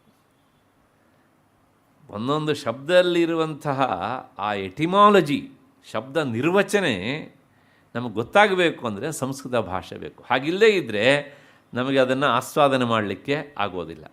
ಈಗ ಇದನ್ನು ನೋಡಿ ಆದಮೇಲೆ ನಿಮಗೊಂದು ಸ್ತೋತ್ರ ನೆನಪಿಗೆ ಬಂದರೆ ಆಶ್ಚರ್ಯ ಇಲ್ಲ, ಮಧುರಾಷ್ಟಕ ಅಂತ ಅಲ್ವಾ? ಕೃಷ್ಣನನ್ನು ಕುರಿತು ಹೇಳಿದಂಥದ್ದು ಎಲ್ಲವೂ ಮಧುರ ಮಧುರ ಮಧುರ. ಗಮನಂ ಮಧುರಂ ಹಸಿತಂ ಮಧುರಂ ಮಧುರಾಧಿಪತೇ ಅಖಿಲಂ ಮಧುರಂ. ಅಲ್ಲಿ ಹೇಳಿದಂಥ ಮಧುರ ಪಟ್ಟಣ ಅದು ದ್ವಾರಕೆಯಲ್ಲಿ ಹತ್ತಿರದಲ್ಲಿರುವಂಥ ಮಧುರಾ ಪಟ್ಟಣ. ಜಗನ್ಮಾತೆ ವಾಸ ಮಾಡಿದ್ದು ಇಲ್ಲಿನ ಮಧುರಾ ಪಟ್ಟಣ, ದಕ್ಷಿಣದಲ್ಲಿರುವಂಥದ್ದು ಅಂತ. ಯಾಕೆ ಹೇಳಿದ್ರೆ ಮಧುರ ಅನ್ನೋ ಸಾಮ್ಯತೆ ಬಂತಲ್ಲ ಅಂತ ತಕ್ಷಣ ಮತ್ತು ನಾ ಕನ್ಫ್ಯೂಷನ್ನಿಗೆ ಅವಕಾಶ ಇಲ್ಲ, ಎರಡೂ ಬೇರೆ ಬೇರೆಗೆ ಅಂತ. ಆದರೆ ಆ ಗಮನಂ ಮಧುರಂ ಹಸಿತಂ ಮಧುರಂ ಎಲ್ಲವೂ ಸಹ ಮಧುರಾಧಿಪತೇ ಅಖಿಲಂ ಮಧುರಂ. ಕೊನೆಗೆ ಅವನು ಆ ಮಾಧುರ್ಯವನ್ನು ಕೊಡುವನಾದ್ದರಿಂದ ಅವನು ಸಹ ಮಧುರವೇ ಹೀಗೆ ಅಂತ. ಹೀಗೆ ಜಗನ್ಮಾತೆ ಸತ್ಕರ್ಮದ ಫಲವನ್ನು ನೀಡುವವಳಾದ್ದರಿಂದ ಅವಳು ಮಧುರಳು. ಇನ್ನು ಕೊನೆಯದಾಗಿ ಇನ್ನೊಂದು ಮೀನಿಂಗ್ ಹೇಳ್ತಾರೆ, ಸ್ವಭಾ ಅಂದರೆ ಆತ್ಮಜ್ಞಾನ, ಸ್ವ ಅಂದರೆ ತನ್ನ, ಭಾ ಅಂದರೆ ಬೆಳಕು, ತನ್ನ ಬೆಳಕು. ತನ್ನ ಬೆಳಕು ಅಂದರೆ ಏನ್ರಿ? ತನ್ನ ಬೆಳಕು ಅಂದರೆ ಇದೊಂದು ಕೆಲವು ಜನರಿಗೆ ತುಂಬ ಗೊಂದಲ ಇದು. ಹೀಗೆ ತನ್ನ ಬೆಳಕು ಏನ್ರಿ? ಬೆಳಕೇ ಇಲ್ವಲ್ರಿ. ಬೆಳಕು ಅಂದರೆ ಏನು? ಬೆಳಕು ಅಂದರೆ ಅರಿವು. ಈಗ ನೋಡಿ, ಇಲ್ಲಿ ಬೆಳಕಿದೆ, ಈ ಬೆಳಕಿನ ನೆಲೆಯಲ್ಲಿ ಇಲ್ಲಿ ಕುರ್ಚಿ ಇದೆ, ಇಲ್ಲಿ ಮೈಕ್ ಇದೆ, ಇಲ್ಲಿ ಪುಸ್ತಕ ಇದೆ ಎನ್ನುವಂಥ ಅರಿವು ನಮಗೆ ಬರುತ್ತೆ. ಹೌದು ತಾನೆ? ಅಂದರೆ ಬೆಳಕು ಈಕ್ವಲ್ ಅರಿವು ಅಂತ ಅರ್ಥ. ಹಾಗೆಯೇ ಒಂದ್ಸಲ ಈ ಲೈಟನ್ನೆಲ್ಲ ಆಫ್ ಮಾಡಿಬಿಡೋಣ. ಯಾವುದೂ ಕಾಣೋದಿಲ್ಲ, ಇಲ್ಲಿ ಈ ಕುರ್ಚಿ ಇದ್ದಿದ್ದು ಕಾಣೋಲ್ಲ. ಆದರೆ ಒಂದೇ ಒಂದು ಪ್ರಶ್ನೆ, ನೀವು ಇದ್ದೀರಿ ಎನ್ನುವಂಥ ಅರಿವು ಎನ್ನುವಂಥ ಬೆಳಕು ನಿಮ್ಮೊಳಗೆ ಇರತ್ತಾ ಇಲ್ವಾ?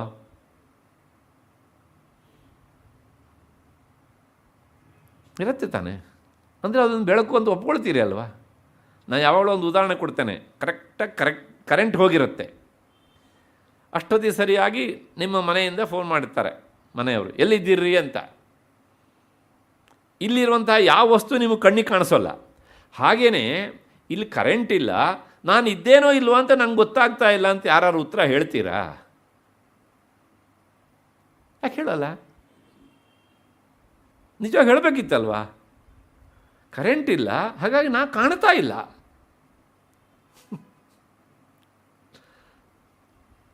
ಯಾಕೆ ಹೇಳೋದಿಲ್ಲ ನಾವು? ಇಟ್ ಮೀನ್ಸ್ ನಾನಿದ್ದೇನೆ ಅನ್ನೋದುಂಟಲ್ಲ, ಅದನ್ನು ನೋಡ್ಕೊಳ್ಳೋದಕ್ಕೆ ಹೊರಗಿನ ಬೆಳಕಿನ ಅವಶ್ಯಕತೆ ನಮಗೆ ಇಲ್ಲ. ಟಾರ್ಚನ್ನು ಹಿಂಗೆ ಬಿಟ್ಕೊಂಡು ನೋಡ್ಕೊಳ್ತಾರೆ ಯಾರಾದ್ರೂ? ಇಲ್ಲವಲ್ಲ. ಯಾಕೆಂದರೆ ಆ ಅರಿವು ಸದಾ ಉಂಟು. ಆ ಅರಿವೇ ಬೆಳಕು. ಅದಕ್ಕೋಸ್ಕರ ಹೇಳೋದು ಅರಿವೇ ಗುರು ಅಂತ ಅಲ್ವಾ? ಹಾಗಾಗಿ ಸ್ವಭ ಅಂದರೆ ತನ್ನ ಬೆಳಕು, ಅಂದರೆ ಅದೇ ಆತ್ಮಜ್ಞಾನ.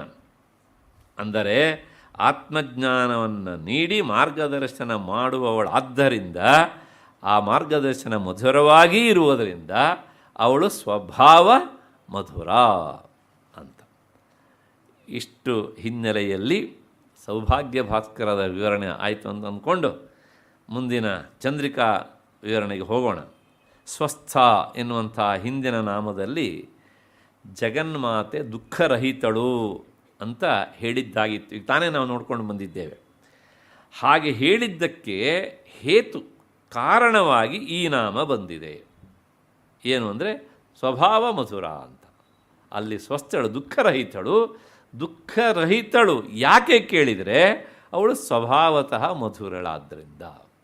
ಅಂದರೆ ಅವಳ ವ್ಯಕ್ತಿತ್ವ ಒಂದು ರೀತಿಯ ಸ್ವೀಟ್ಫುಲ್ಲಾದಂಥ ವ್ಯಕ್ತಿತ್ವ ಅಂತ, ಹೀಗೆ ಅಂತ. ಇದು ಮೊದಲನೆಯ ಅರ್ಥ. ಮತ್ತು ಎರಡನೆಯ ಅರ್ಥ ಸ್ವಭಾವಾದೇವ ಮಧು. ಮಧು ಅಂದರೆ ಪುಷ್ಪರಸ. ಹನಿ ಅಂದರೂ ಒಂದೇ, ಜೇನು ತುಪ್ಪ ಅಂದರೂ ಒಂದೇ, ಮತ್ತು ಮಧು ಅಂತ ಹೇಳಿದರೂ ಸಹ ಒಂದೇ. ಅದನ್ನು ರಾತಿ ಗೃಹಾತಿ ಅಂದರೆ ಸ್ವಭಾವತಃ ಉತ್ತಮವಾದದ್ದನ್ನು ಗ್ರಹಿಸುವವಳಾದ್ದರಿಂದ ಅವಳು ಸ್ವಭಾವ ಮಧುರ ಅಂತ. ನಮ್ಮಲ್ಲಿ ಬಹಳಷ್ಟು ಜನರಿಗೆ ಸ್ವಭಾವತಃ ಆ ಉತ್ತಮವಾದದ್ದನ್ನು ಗ್ರಹಿಸುವ ಸ್ವಭಾವ ಇರೋದಿಲ್ಲ. ಕೆಟ್ಟದ್ದನ್ನೇ ಹುಡುಕ್ತಾರೆ ಅವರಿಗೆ ಅಂತ. ಉತ್ತಮವಾದದ್ದನ್ನು ಹುಡುಕೋದಿಲ್ಲ ಅವರು. ಹಾಗಾಗಿ ಆ ಪುಷ್ಪರಸ ಹೇಗೆ ಸಿಹಿಯೋ ಹಾಗೆಯೇ ಅವಳು ಉತ್ತಮವಾದದ್ದನ್ನು ಗ್ರಹಿಸ್ತಾಳೆ. ಹಾಗಾಗಿ ಅವಳು ಸ್ವಭಾವ ಮಧುರ ಒಂದರ್ಥ. ಇನ್ನೊಂದರ್ಥ ಅವಳು ಮಧು ಅಂದರೆ ಪುಷ್ಪರಸವೇ. ಅದನ್ನು ರಾತಿ ಗೃಹಾತಿ ಇತಿ ಸ್ವಭಾವ ಮಧುರ ಎನ್ನುವ ವಿವರಣೆ ಹಾಗೆ ಪುಷ್ಪರಸ ಅಂದರೆ ಮಕರಂದ. ಅದರನ್ನು ಹೀರುವುದು ಯಾವುದು ಅಂದರೆ ಭ್ರಮರ, ದುಂಬಿ. ಆ ರೂಪದಲ್ಲಿ ಇರುವವಳಾದ್ದರಿಂದ ಅವಳು ಸ್ವಭಾವ ಮಧುರ. ಎಲ್ಲಿದ್ದಾಳ್ರಿ ಅವಳು ಅಂದರೆ ಶ್ರೀಶೈಲದಲ್ಲಿ. ಅಲ್ಲಿ ಜಗನ್ಮಾತೆ ಹೆಸರೇನು ಕೇಳಿದರೆ ಭ್ರಮರಾಂಬ. ಶಿವನಿಗೆ ಮಲ್ಲಿಕಾರ್ಜುನ. ಯಾಕೆಂದರೆ ಆ ಮಲ್ಲಿಕಾ ಪುಷ್ಪಕ್ಕೆ ಭ್ರಮರ ಬರುವ ಹಾಗೆ ಶಿವನ ಸಾನ್ನಿಧ್ಯಕ್ಕೆ ತಾನು ಬಂದಿದ್ದರಿಂದ ಅವಳ ಹೆಸರು ಮಲ್ಲಿಕಾರ್ಜುನನ ಸನ್ನಿಧಿಗೆ ತಾನು ಬಂದಳು. ಹಾಗಾಗಿ ಅವಳ ಹೆಸರು ಭ್ರಮರಾಂಬ. ಹಾಗಾಗಿ ಪುಷ್ಪರಸವನ್ನು ಹೀರುವ ಭ್ರಮದ ಎನ್ನುವ ಹೆಸರನ್ನು ಇಟ್ಕೊಂಡಂತಹ ಜಗನ್ಮಾತೆ ಅವಳು ಭ್ರಮರಾಂಬ, ಸ್ವಭಾವತಃ ಮಧುರಳು ಅಂತ. ಮತ್ತು ಮೂರನೇ ಅರ್ಥ ಸ್ವಭಾವೇ ಸ್ವಚಿತ್ತೇ ಮಧುರ ಅತಿ ಮೃದುಲ ಹೃದಯ ಎಂಬ ವಿವರಣೆ ಅಂತೆ ದೇವಿ ಸ್ವಭಾವತಃ ಮೃದು ಸ್ವಭಾವದವಳು. ಸ್ವಭಾವತಃ ಮೃದು ಸ್ವಭಾವದವಳು. ಎಷ್ಟು ಮೃದು ಸ್ವಭಾವದವಳು ಅಂತ ಕೇಳಿದರೆ, ತನ್ನ ಗಂಡನಾದಂತಹ ಕಾಮೇಶನ ವಿಷಯದಲ್ಲಿ ಮನ್ಮಥ ಮಾಡಬಾರದು ಅನ್ಯಾಯ ಮಾಡಿದ. ಅವನ ಹೃದಯ ಕಲಕುವಂತೆ ಮಾಡಿದ ಪುಷ್ಪ ಬಾಣಗಳನ್ನು ಬಿಟ್ಟು. ಕೋಪಿಸಿಕೊಂಡಂತಹ ಶಿವ ತನ್ನ ಮೂರನೇ ಕಣ್ಣನ್ನು ತೆರೆದ. ಆ ಕ್ರೋಧಾಗ್ನಿ ತಾಗಿ ಅವನು ಭಸ್ಮೀಭೂತನಾದ. ಕ್ರೋಧಂ ಪ್ರಭೋ ಸಂಹರ ಸಂಹರೇತಿ ಯಾವದ್ಗಿರಃಖೇ ಮರುತಾಂ ಚರಂತಿ ತಾವತ್ಸ ವನ್ನಿರ್ಭವನೇತ್ರ ಜನ್ಮ ಭಸ್ಮಾವಶೇಷಂ ಮದನಂಚಕಾರ. ದೇವತೆಗಳು ನೋಡ್ತಾ ಇದ್ರಂತೆ, ಇವನೇನು ಕಣ್ಣು ತೆರೀತಾನೆ ಈಗ ಅವನು ದಹಿಸಿಬಿಡ್ತಾನೆ ಅಂತ.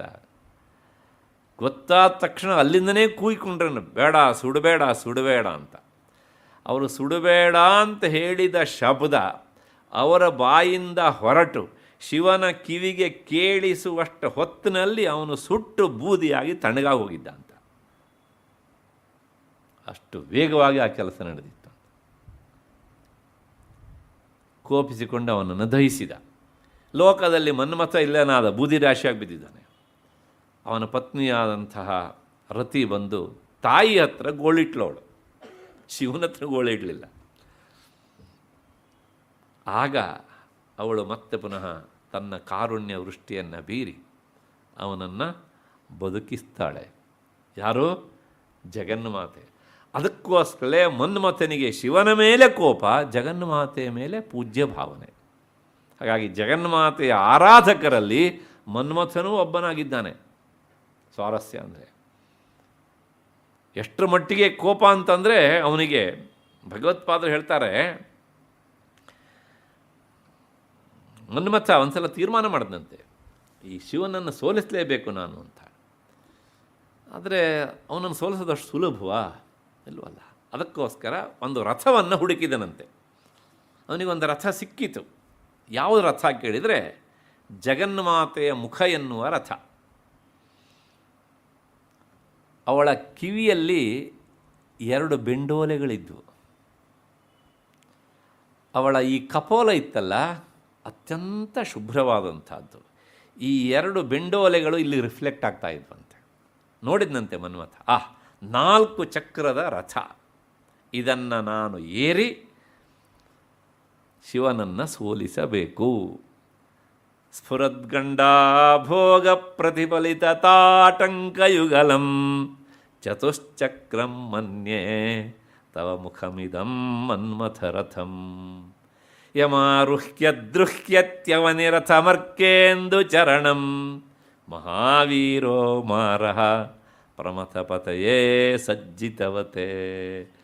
ಇದೇ ತನಗೆ ಸರಿಯಾದ ರಥ ಅಂಥೇಳಿ ಜಗನ್ಮಾತೆಯ ಮುಖದಲ್ಲಿ ತನ್ನ ಸಾನ್ನಿಧ್ಯವನ್ನು ಇರಿಸಿ ಶಿವನನ್ನು ಆತ ಕದಡಿದ, ಸೋಲಿಸಿದ ಅಂತ. ಇದಿಷ್ಟು ಯಾವುದು ನಂದು ಮಾತಲ್ಲ, ಸೌಂದರ್ಯ ಲಹರಿಯಲ್ಲಿ ಹೇಳಿದ್ದೀಗೆ ಅಂತ. ಏನೋ ನಾನು ಉದುರಿಸಿದೆ ಅಂತ ಅಂದ್ಕೊಬಿಟ್ಟಿರ. ಆಮೇಲೆ ನಂದಲ್ಲ ಮಾತು, ಭಗವತ್ಪಾದರು ಹೇಳಿದ್ದು ಹೀಗೆ ಅಂತ. ಎಂದು ಕಾವ್ಯಮಯವಾಗಿ ಹೇಗೆ ಹೇಳ್ತಾರೆ ಒಂದು, ಅದರ ಜೊತೆಗೆ ಅವಳ ಕಪೋಲ ಹೇಗಿತ್ತು ಎನ್ನುವಂಥದ್ದು. ಹಾಗಾಗಿ ಯಾಕೆ ಕೇಳಿದರೆ ಆಕೆಯ ಹೃದಯ ಅಷ್ಟು ಮೃದು. ಹಾಗಾಗಿ ರತಿಯ ಕಣ್ಣೀರನ್ನು ಒರೆಸಿದಳು, ಮನ್ಮಥನನ್ನು ಬದುಕಿಸಿದಳು.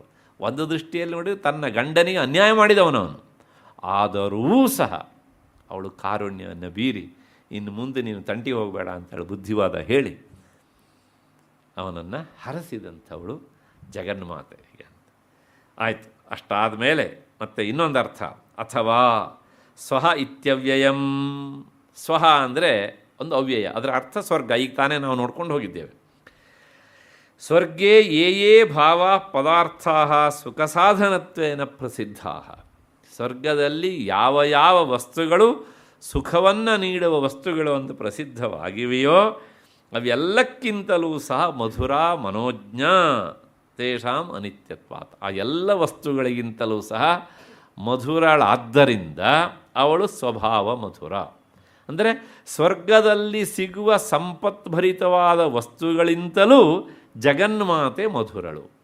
ಯಾಕೆ ಕೇಳಿದರೆ ಆ ಸ್ವರ್ಗದ ವಸ್ತುಗಳು ಅನಿತ್ಯವಾದವುಗಳು, ಜಗನ್ಮಾತೆ ಅವಳು ಒಪ್ಪಿ ನಮ್ಮನ್ನು ಹರಸಿದರೆ ಅದು ಶಾಶ್ವತವಾದದ್ದು. ಆದ್ದರಿಂದ ಅವಳು ಸ್ವಭಾವ ಮಧುರಳು. ಇಷ್ಟು ಹಿನ್ನೆಲೆಯಲ್ಲಿ ಈ ನಾಮದ ವಿವರಣೆ ಆಯಿತು ಅಂತ ಅಂದ್ಕೊಳ್ಳೋಣ. ಮತ್ತು ಮುಂದಿನ ನಾಮ ಧೀರಾ ಅಂತ. ಧೀರ ಅಂದರೆ ತದ್ವತ್ತಾದ ಅರ್ಥ ಧೀರಳು ಅಷ್ಟೇ. ವರ್ಡ್ ಬೈ ವರ್ಡ್ ಮೀನಿಂಗ್ ಹೇಳಬೇಕಂದ್ರೆ ಧೀರಳು ಅಷ್ಟೇ. ಬೇಕಿದ್ದರೆ ಇಂಗ್ಲೀಷ್ ಹೇಳಬೇಕಂದ್ರೆ ಬ್ರೇವ್ ಏನೇನೆಲ್ಲ ಹೇಳ್ತೇವಲ್ಲ ಎಲ್ಲ ಹೇಳ್ಕೊಳ್ಳಿ. ಆದರೆ ಇದು ಯಾವ ಅರ್ಥವೋ ಅದ್ರ ಹತ್ರನೂ ಬರೋದಿಲ್ಲ. ಸ್ವಾರಸ್ಯ ಅಂದರೆ ಹೇಳ್ತೇವೆ ನಾವು ಅಷ್ಟೇ ಅಂತ. ಧೈರ್ಯವತಿ ಅಂತ ಅರ್ಥ. ಧೀರ, ಪಂಡಿತ ಎನ್ನುವಂತಹ ವಿವರಣೆ ಉಂಟು. ಧೀರ ಅನ್ನೋದಕ್ಕೆ ಅರ್ಥ, ಈ ಲೋಕದಲ್ಲಿ ಒಬ್ಬನನ್ನು ನಾವು ಧೀರ ಅಂತ ಹೇಳ್ತೇವಲ್ಲ. ಯಾವನೋ ಎಲ್ಲ ಒಂದು ಕಡೆ ಅನಾಹುತ ಆಯಿತು, ಬಾವಿಗೆ ಏನೋ ಒಂದು ಮಗು ಬಿದ್ದುಬಿಡ್ತು, ಇದ್ದಕ್ಕಿದ್ದಾಗೆ ಜಂಪ್ ಮಾಡಿದ, ಆ ಮಗುವನ್ನು ಎತ್ಕೊಂಡು ಬಂದ. ಲೋಕದ ದೃಷ್ಟಿಯಲ್ಲಿ ಅವನು ಧೀರ, ನೋ ಡೌಟ್ ಎಟ್ ಆಲ್. ಆದರೆ ವೇದಾಂತ ದೃಷ್ಟಿಯಲ್ಲಿ ಧೀರ ಅನ್ನೋದಕ್ಕೆ ಅರ್ಥ ಪಂಡಿತ, ಜ್ಞಾನಿ ಅಂತ ಅರ್ಥ. ಮತ್ತು ಅವಳು ಧೈರ್ಯವತೀವಾ ಎನ್ನುವಂಥ ವಿವರಣೆ ಹಾಗೆ ಅವರು ಧೈರ್ಯವಂತಳೂ ಹೌದು. ಯಾಕೆ ಅಂದರೆ ಯುದ್ಧ ಭೂಮಿಯಲ್ಲಿ ಬಹಳಷ್ಟು ಜನ ರಾಕ್ಷಸರನ್ನು ಅವಳು ಒಬ್ಬಂಟಿಯಾಗಿ ಸಂಹರಿಸಿದ್ದಾಳೆ. ಆದ್ದರಿಂದ ಅವಳು ಧೀರ, ಎರಡನೇ ಅರ್ಥ. ಇನ್ನು ಮೂರನೇ ಅರ್ಥ, ಧೀರ ಅಂದರೆ ಧಿಯಂ ಅದ್ವೈತ ಬುದ್ಧಿಂ ರಾತಿ ದದಾತಿ ಇತಿ ಧೀರ. ಧೀ ಅಂದರೆ ಬುದ್ಧಿ. ಯಾವ ಬುದ್ಧಿ ಅಂದರೆ ಜೀವಬ್ರಹ್ಮ ಐಕ್ಯ ಬುದ್ಧಿ, ಅದೇ ಅದ್ವೈತ ಬುದ್ಧಿ.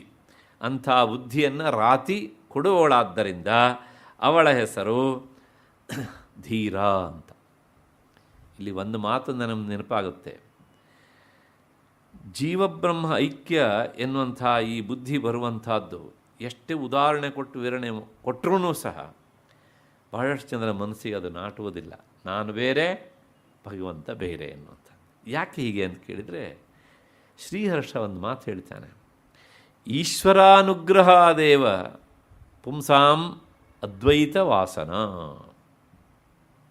ಈಶ್ವರನ ಅನುಗ್ರಹ ಇದ್ದಾಗ ಮಾತ್ರ ಈ ಜೀವಬ್ರಹ್ಮ ಐಕ್ಯ ಬುದ್ಧಿ ಬರುತ್ತೆ. ಅದ್ವೈತ ವಾಸನ, ವಾಸನ ಅಂದರೆ ಸಂಸ್ಕಾರ ಅಂತ ಅರ್ಥ.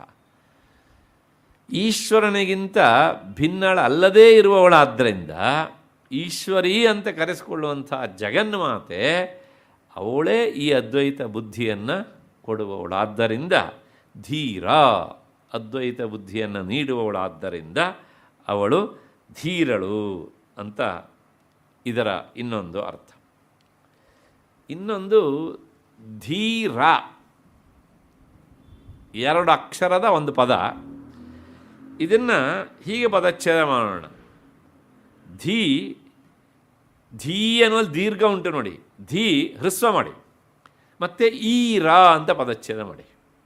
ಈರ ಅಂತ, ಧೀ ಈರ ಈಜಿಕ್ವಲ್ ಟು ಧೀರ ಅಂತ ಆಗ್ತದೆ. ಅದನ್ನು ಅವರು ಹೇಳ್ತಾರೆ, ಧೀಹಿ ಅಂದರೆ ಏನು ಅಂದರೆ ಬುದ್ಧಿ. ಧೀ ಅಂದರೆ ಬುದ್ಧಿ. ಧೀ ಪ್ರದ ಇರಾ ದಶಮಿ ತಿಥಿ ಅಂತ.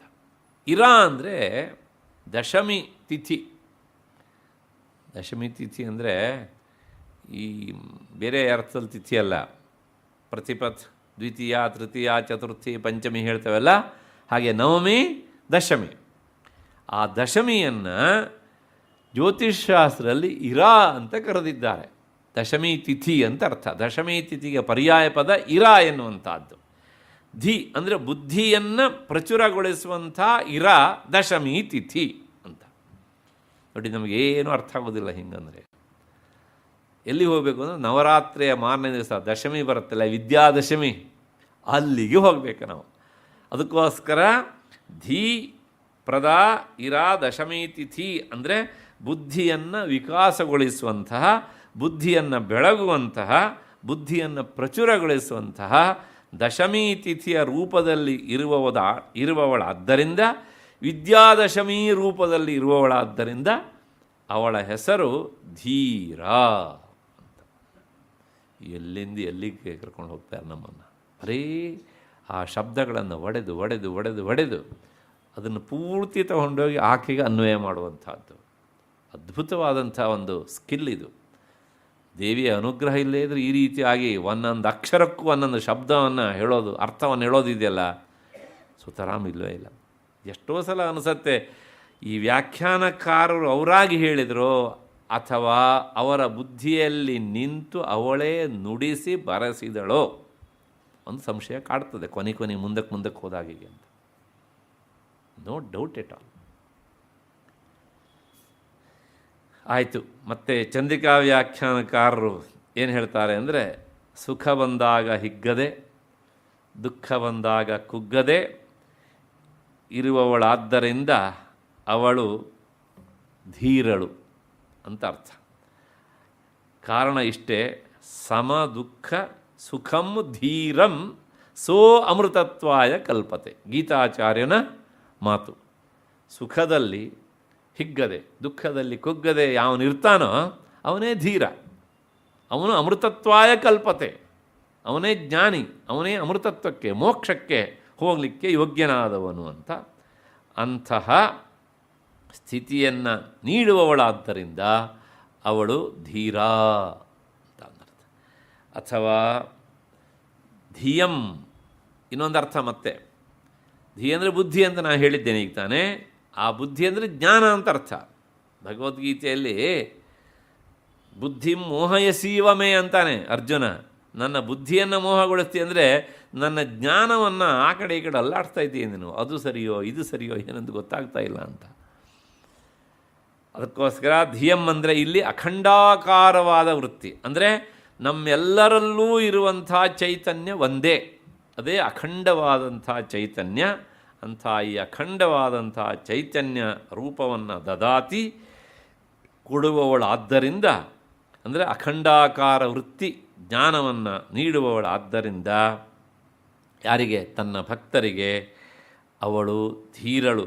ಅಂದರೆ ದೇವಿ ಹೇಗಿದ್ದಾಳೆ ಅಂದರೆ ಕೇವಲ ಜ್ಞಾನಸ್ವರೂಪಿಣಿ ಆದವಳಾದ್ದರಿಂದ ಅವಳ ಹೆಸರು ಧೀರ ಅಂತ. ಲೋಕದಲ್ಲಿ ಧೀರ ಅಂದರೆ ಏನು ಮತ್ತು ಅಧ್ಯಾತ್ಮದ ನೆಲೆಯಲ್ಲಿ ಧೀರ ಅಂದರೆ ಏನು ಅನ್ನೋದನ್ನು ನಾವು ನೋಡಬೇಕು ಅಂದರೆ ಲಲಿತಾ ಸಹಸ್ರನಾಮವನ್ನು ತೆರಿಬೇಕು. ಅಷ್ಟು ಹಿನ್ನೆಲೆಯಲ್ಲಿ ಧೀರ. ಮತ್ತು ಮುಂದಿನ ನಾಮ ಧೀರ ಸಮರ್ಚಿತ, ಧೀರರಿಂದ ಅರ್ಚಿತಳಾದವಳು. ಧೀರರು ಅಂದರೆ ಈಗ ತಾನೇ ನಾವು ನೋಡಿದ್ವಿ ಪಂಡಿತರು, ಪಾಂಡಿತ್ಯವುಳ್ಳವನು ಧೀರ.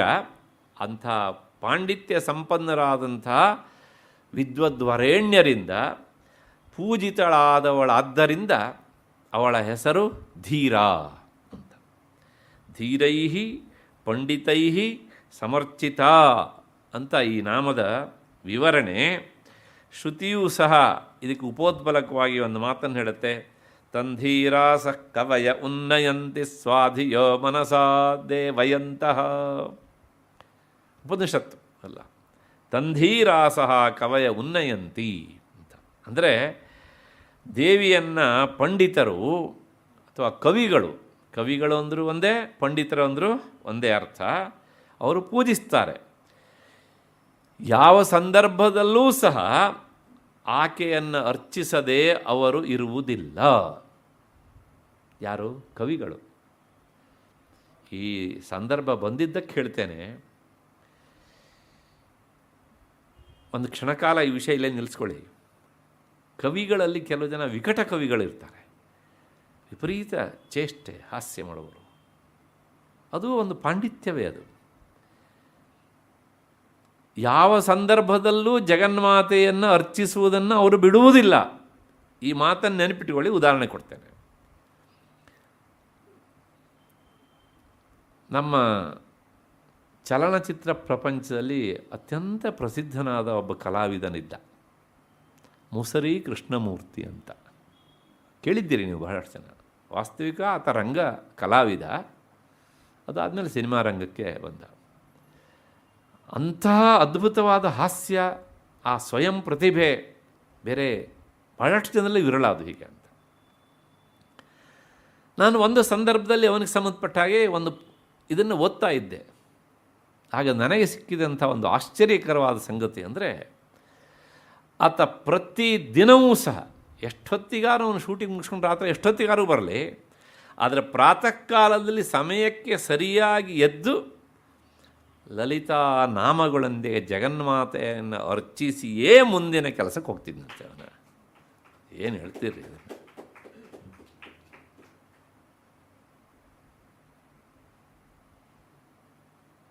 ಇನ್ನು ತೆನಾಲಿ ರಾಮಕೃಷ್ಣನ ಕಥೆ ನಮಗೆ ಗೊತ್ತು ಅಲ್ವಾ? ಅಂದರೆ ಈ ಪ್ರಪಂಚದಲ್ಲಿರುವವರೂ ಸಹ ಆಕೆಯನ್ನು ಮರೆಯದೆ ನಿರಂತರವಾಗಿ ಅರ್ಚನೆ ಮಾಡ್ತಾರೆ. ಯಾಕೆ ಕೇಳಿದರೆ ಧೀರ ಸಮರ್ಚಿತ ಅಂತ. ಅದಿಷ್ಟೊತ್ತು ಅವನನ್ನು ಯಾರೂ ಮಾತಾಡಿಸುವಾಗೂ ಇರಲಿಲ್ಲ ಅಂತ, ಅಷ್ಟರ ನಿಯಮದಿಂದ ಆ ಕೆಲಸ ಮಾಡ್ತಿದ್ದ ಅವನು ಅಂತ. ಆ ಮಟ್ಟಿಗೆ ಜಗನ್ಮಾತೆ ಅನುಗ್ರಹ ಆಗಿತ್ತು ಅಂದ್ಕೊಂಡೆ. ಪ್ರಾಯಶಃ ಸಿನಿಮಾ ಪ್ರಪಂಚದಲ್ಲಿ ಅವನ ಹೆಸರನ್ನು ಅಳಿಸುವಂಥ ಇನ್ನೊಬ್ಬ ಕಲಾವಿದ ಆ ಮಟ್ಟಕ್ಕೆ ಏರಲೇ ಇಲ್ಲ ಪ್ರಾಯಶಃ ಅಲ್ವಾ? ಯಾಕೆಂದರೆ ಧೀರ ಸಮರ್ಚಿತ. ನಾನು ಆತನ ಪ್ರತ್ಯಕ್ಷ ನೋಡಿದ್ದೇನೆ, ಕನ್ನಡ ಸಾಹಿತ್ಯ ಪರಿಷತ್ತಿನ ಪ್ರತ್ಯಕ್ಷವಾಗಿ. ಏನು ಒಂದು ವಿಶಿಷ್ಟವಾದಂಥ ನಾಟಕದ ಪರಂಪರೆ, ರಂಗ ಪರಂಪರೆಯಲ್ಲಿದ್ದಂಥದ್ದು. ಆ ಸಂದರ್ಭದಲ್ಲೆಲ್ಲ ಅವನ ನಟನೆಯನ್ನು ನೋಡಿ ಮೆಚ್ಚಿದವರಲ್ಲಿ ನಾನು ಒಬ್ಬ. ನಿಜವಾಗಿ ಒಬ್ಬ ಮನುಷ್ಯ ಈ ಮಟ್ಟಿಗ ಅಂತ. ಕಾರಣ ಇಷ್ಟೇ, ಎಲ್ಲೋ ಒಂದು ಕಡೆಗೆ ಆಕೆಯ ಅನುಗ್ರಹ ಅನ್ನೋದು. ಕೊನೆಗೆ ನಾನು ಅವನಿಗೆ ಸಂಬಂಧಪಟ್ಟಿದ್ದನ್ನು ಓದೋದು ನನಗೆ ಈ ಮಾಹಿತಿ ಸಿಕ್ಕಿದ್ದು, ಇದು ಕರಾರುವಾಕ್ಕಾದಂಥ ವಿಷಯ ಅಂತ. ಆಮೇಲೆ ಅದು ಸ್ಪಷ್ಟವಾಯಿತು ಈಗ ಅಂತ. ಎಷ್ಟರ ಮಟ್ಟಿಗೆ ಅಂತಂದರೆ ನೋಡಿ, ಅವರ ಮನಸ್ಸಲ್ಲಿ ಒಂದು ಭಾವನೆ ಬರುತ್ತಂತೆ. ಕಲ್ಯಾಣ ಚರಣರು ಅನ್ನುವಂಥ ಒಬ್ಬ ದೊಡ್ಡ ವಿದ್ವಾಂಸರು ಒಂದು ಮಾತು ಹೇಳ್ತಾರೆ. ಅವರು ಧೀರರು ಆಕೆಯನ್ನು ಹೇಗೆ ಅರ್ಚಿಸ್ತಾರೆ, ಎಂಥ ಸಂದರ್ಭದಲ್ಲೂ ಸಹ ಅದನ್ನು ಬಿಡೋದಿಲ್ಲ, ವ್ರತವಾಗಿ ಸ್ವೀಕರಿಸಿ ಆಕೆಯನ್ನು ಅರ್ಚಿಸ್ತಾರೆ ಅಂತ. ಪಾತಯವಾ ಪಾತಾಲೆ ಸ್ಥಾಪಯವಾ ನಿಖಿಲ ಲೋಕ ಸಾಮ್ರಾಜ್ಯೆ ಮಾತಸ್ತವ ಪದಯುಗಲಂ ನಾಹಂ ಮುಂಚಾಮಿ ನೈವ ಮುಂಚಾಮಿ. ಆ ಧೀರರು, ಕವಿಗಳು, ವಿದ್ವಾಂಸರು ಹೇಳುವ ಮಾತು ಹೇಗೆ ಕೇಳಿದರೆ, ಪಾತಯವಾ ಪಾತಾಲೆ, ನನ್ನನ್ನು ಬೇಕಾದರೆ ನೀನು ಕಷ್ಟ ಕೋಟಲೆಯನ್ನು ಕೊಟ್ಟು ಪಾತಾಳಕ್ಕಾದರೂ ತಳ್ಳು, ನಾನು ನಿನ್ನನ್ನು ಅರ್ಚಿಸುವುದನ್ನು ಬಿಡುವುದಿಲ್ಲ. ಒಂದು, ಅಥವಾ ನೀನು ಅನುಗ್ರಹ ಮಾಡಿ ಸ್ಥಾಪಯವಾ ನಿಖಿಲ ಸಾಮ್ರಾಜ್ಯ, ನನ್ನನ್ನು ಸುಖದ ಸುಪ್ಪತ್ತಿಕೆಯಲ್ಲಿ, ಸುಖದ ಸಾಮ್ರಾಜ್ಯದಲ್ಲಾದರೂ ಅಭಿಷಿಚ್ಯಗೊಳಿಸು. ಆಹಾ, ನನಗೆಲ್ಲ ಬಂದಿದೆ ಅಂಥೇಳಿ ನಾನು ನಿನ್ನನ್ನು ಮರೆಯೋದಿಲ್ಲ. ಯಾಕೆಂದರೆ ಇದೆಲ್ಲ ಬರುವುದಕ್ಕೆ ಕಾರಣ ನೀನು ಎನ್ನುವಂಥ ನೆನಪು ನನಗುಂಟು. ಅದಕ್ಕೋಸ್ಕರ ಅವ್ರು ಹೇಳೋ ಮಾತು, ಮಾತಸ್ತವ ಪದಯುಗಲಂ. ಅಮ್ಮ, ನಿನ್ನ ಪದದ್ವಂದ್ವವನ್ನು, ನಿನ್ನ ಈ ಪಾದಯುಗಲವನ್ನು ನಾಹಂ ಮುಂಚಾಮಿ ನೈವ ಮುಂಚಾಮಿ, ನಾನು ಬಿಡೋದಿಲ್ಲ ಬಿಡೋದಿಲ್ಲ. ಬಿಡೋದಿಲ್ಲ ಮೀನ್ಸ್ ನಾನು ನಿನ್ನನ್ನು ಸದಾ ಸ್ಮರಿಸ್ತೇನೆ. ಜಗನ್ಮಾತೆ ಆದ್ದರಿಂದ ಪಾದವನ್ನೇ ಸ್ಮರಿಸ್ತೇನೆ ಅಂತ ನಾನು ಮೊನ್ನೆ ಹೇಳಿದ್ದೇನೆ ಇದನ್ನು ಅಂತ. ನಾನು ನಿನ್ನ ಪಾದವನ್ನು ಬಿಡಲಾರೆ. ಈಗ ಹಿಂದಿನ ಘಟನೆ ಉದಾಹರಣೆ ಕೊಟ್ಟನಲ್ಲ, ಅವ್ರ ಜೀವನ ಏನು ಭಾಳ ಸುಖಮವಾಗಿರಲಿಲ್ಲ ಪ್ರಾರಂಭದಲ್ಲಿ. ಪಾತಯ ವಾ ಪಾತಾಲೆ. ಹಾಗಾಗಿ ಎಂಥ ಕಷ್ಟದ ಪರಿಸ್ಥಿತಿಯಲ್ಲೂ ಸಹ ಅವರು ಬಿಡೋದಿಲ್ಲ. ಯಾಕೆಂದರೆ ಅವರಿಗೆ ಒಂದು ಗೊತ್ತು, ಈ ಪ್ರಪಂಚದಲ್ಲಿ ಅಂತಿಮವಾದಂಥ ಸತ್ಯ ಅದೇನೆ ಎನ್ನುವಂಥದ್ದು.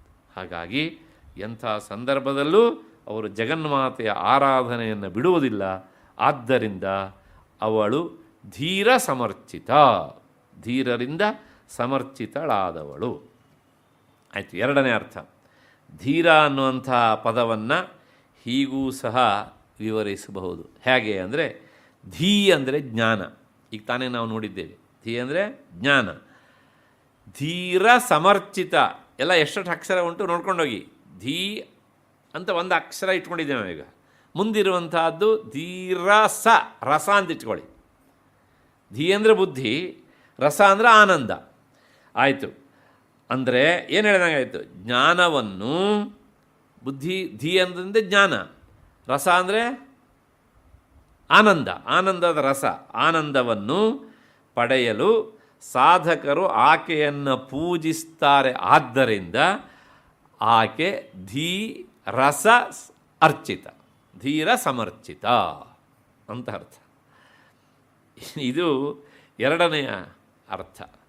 ಕೊನೆಗೆ ಚಂದ್ರಿಕಾ ವ್ಯಾಖ್ಯಾನಕಾರರು ಹೇಳ್ತಾರೆ, ಧೀರರು ಅಂದರೆ ಯಾರು ಅಂದರೆ ಸುಖ ದುಃಖಗಳಲ್ಲಿ ಬದಲಾಗದೇ ಇರುವವರು. ಈಗ ತಾನೇ ನಾನು ಹೇಳಿದ್ದೇನೆ ಗೀತೆಯಲ್ಲಿ ಭಗವಂತ ಹೇಳಿದ್ದನ್ನು. ಆದ್ದರಿಂದ ಹಿಂದಿನ ಈ ನಾಮದಲ್ಲಿ ಇದನ್ನು ಹೇಳಲಾಗಿತ್ತು, ಸುಖ ದುಃಖಗಳಲ್ಲಿ ಬದಲಾವಣೆ ಆಗದೇ ಇರುವವರು ಯಾರು, ಅವರೇ ಧೀರರು ಅಂತ. ಅಂಥ ಧೀರಸಂ ಅರ್ಚಿತ, ಆನಂದ ಪ್ರಾಪ್ತಿಗಾಗಿ ಆನಂದಕ್ಕಾಗಿ ಅರ್ಚಿಸಲ್ಪಡುವವಳಾದ್ದರಿಂದ ಆಕೆ ಧೀರ ಸಮರ್ಚಿತ ಅಂತ. ನಾನು ಮೊನ್ನೆನೋ ಅಥವಾ ಹಿಂದಿನ ಉಪನ್ಯಾಸದಲ್ಲೋ ಏನೋ ಹೇಳಿದೆ. ಏನು ಅಂದರೆ, ಈ ಜಗತ್ತಿನಲ್ಲಿ ಸಾರವತ್ತಾದಂತಹ ವಸ್ತುಗಳಲ್ಲಿ ಜಗನ್ಮಾತೆಯ ಆರಾಧನೆಯೂ ಸಹ ಒಂದು ಸಾರವತ್ತಾದಂಥದ್ದು ಅಂತ. ಯಾಕೆಂದರೆ ಈ ಪ್ರಪಂಚದಲ್ಲಿ ಎರಡು ಥರದ್ದು, ಒಂದು ಸಾರ, ಇನ್ನೊಂದು ನಿಸ್ಸಾರ. ಪ್ರಪಂಚವೇ ನಿಸ್ಸಾರ. ಈ ನಿಸ್ಸಾರವಾದ ಪ್ರಪಂಚದಲ್ಲಿ ಸಾರ ಯಾವುದು ಅಂದರೆ ಜಗನ್ಮಾತೆಯ ಆರಾಧನೆ. ಆದ್ದರಿಂದಲೇ ಇದನ್ನು ತಿಳಿದಂಥ ಅವರು ಈ ಸಾರವತ್ತಾದಂಥ ಜಗನ್ಮಾತೆಯ ಆರಾಧನೆಯನ್ನು ತಮ್ಮ ಬದುಕಿನ ಉಸಿರನ್ನಾಗಿಸಿಕೊಂಡು ಅವರು ನಿರಂತರ ಆಕೆಯನ್ನು ಆರಾಧಿಸ್ತಾರೆ. ಎಷ್ಟೇ ಕಷ್ಟ ಬರಲಿ, ಕಷ್ಟ ಬಂದರೆ ಕಷ್ಟ ನಿವಾರಣೆ ಮಾಡುವಂತನೂ ಕೇಳೋದಿಲ್ಲ ಅವರು. ಯಾಕೆ ಕೇಳೋದಿಲ್ಲ ಅಂದರೆ ಅಲ್ಲೊಂದು ಮತ್ತೆ ಪುನಃ ಸ್ವಾರಸ್ಯ ಉಂಟು. ಅವಳು ಸರ್ವಜ್ಞಳು. ಅವಳು ಸರ್ವಜ್ಞಳಾದ ಮೇಲೆ ನನಗೆ ಬಂದಂಥ ಕಷ್ಟವೂ ಅವಳಿಗೆ ಗೊತ್ತಿರಬೇಕಲ್ವಾ. ಅದು ಗೊತ್ತಿಲ್ಲ ಅಂತ ಆದರೆ ಅವಳು ಅಷ್ಟರ ಮಟ್ಟಿಗೆ ಸರ್ವಜ್ಞಳಲ್ಲ ಅಂತ ಹೇಳಬೇಕಾಗುತ್ತೆ. ಆದ್ದರಿಂದ ನನ್ನ ಕಷ್ಟ ನಿವಾರಣೆಗೋಸ್ಕರ ನಾನು ನಿನ್ನನ್ನು ಅರ್ಚಿಸ್ತಾ ಇದ್ದೇನೆ ಅಂತಲೂ ಅವ್ರು ಅಂದ್ಕೊಳ್ಳೋದಿಲ್ಲ. ಒಂದು. ಎರಡನೆಯದು, ಅವಳು ತಾಯಿ. ಮಗುವಿಗೆ ಯಾವುದು ಹಿತ, ಯಾವುದು ಒಳಿತು ಅನ್ನೋದು ಆ ಮಗುವಿಗೆ ಎಷ್ಟು ಗೊತ್ತುಂಟೋ ಅದಕ್ಕಿಂತ ಹೆಚ್ಚು ಯಾರಿಗೆ ಗೊತ್ತು? ತಾಯಿಗೆ ಗೊತ್ತು. ಆದ್ದರಿಂದ ನಾವೆಲ್ಲರೂ ಸಹ ಎಷ್ಟೇ ದೊಡ್ಡವರಾದರೂ ಸಹ ಆಕೆ ಎದುರಿನಲ್ಲಿ ನಾವು ಹಸುಳೆಗಳೇ.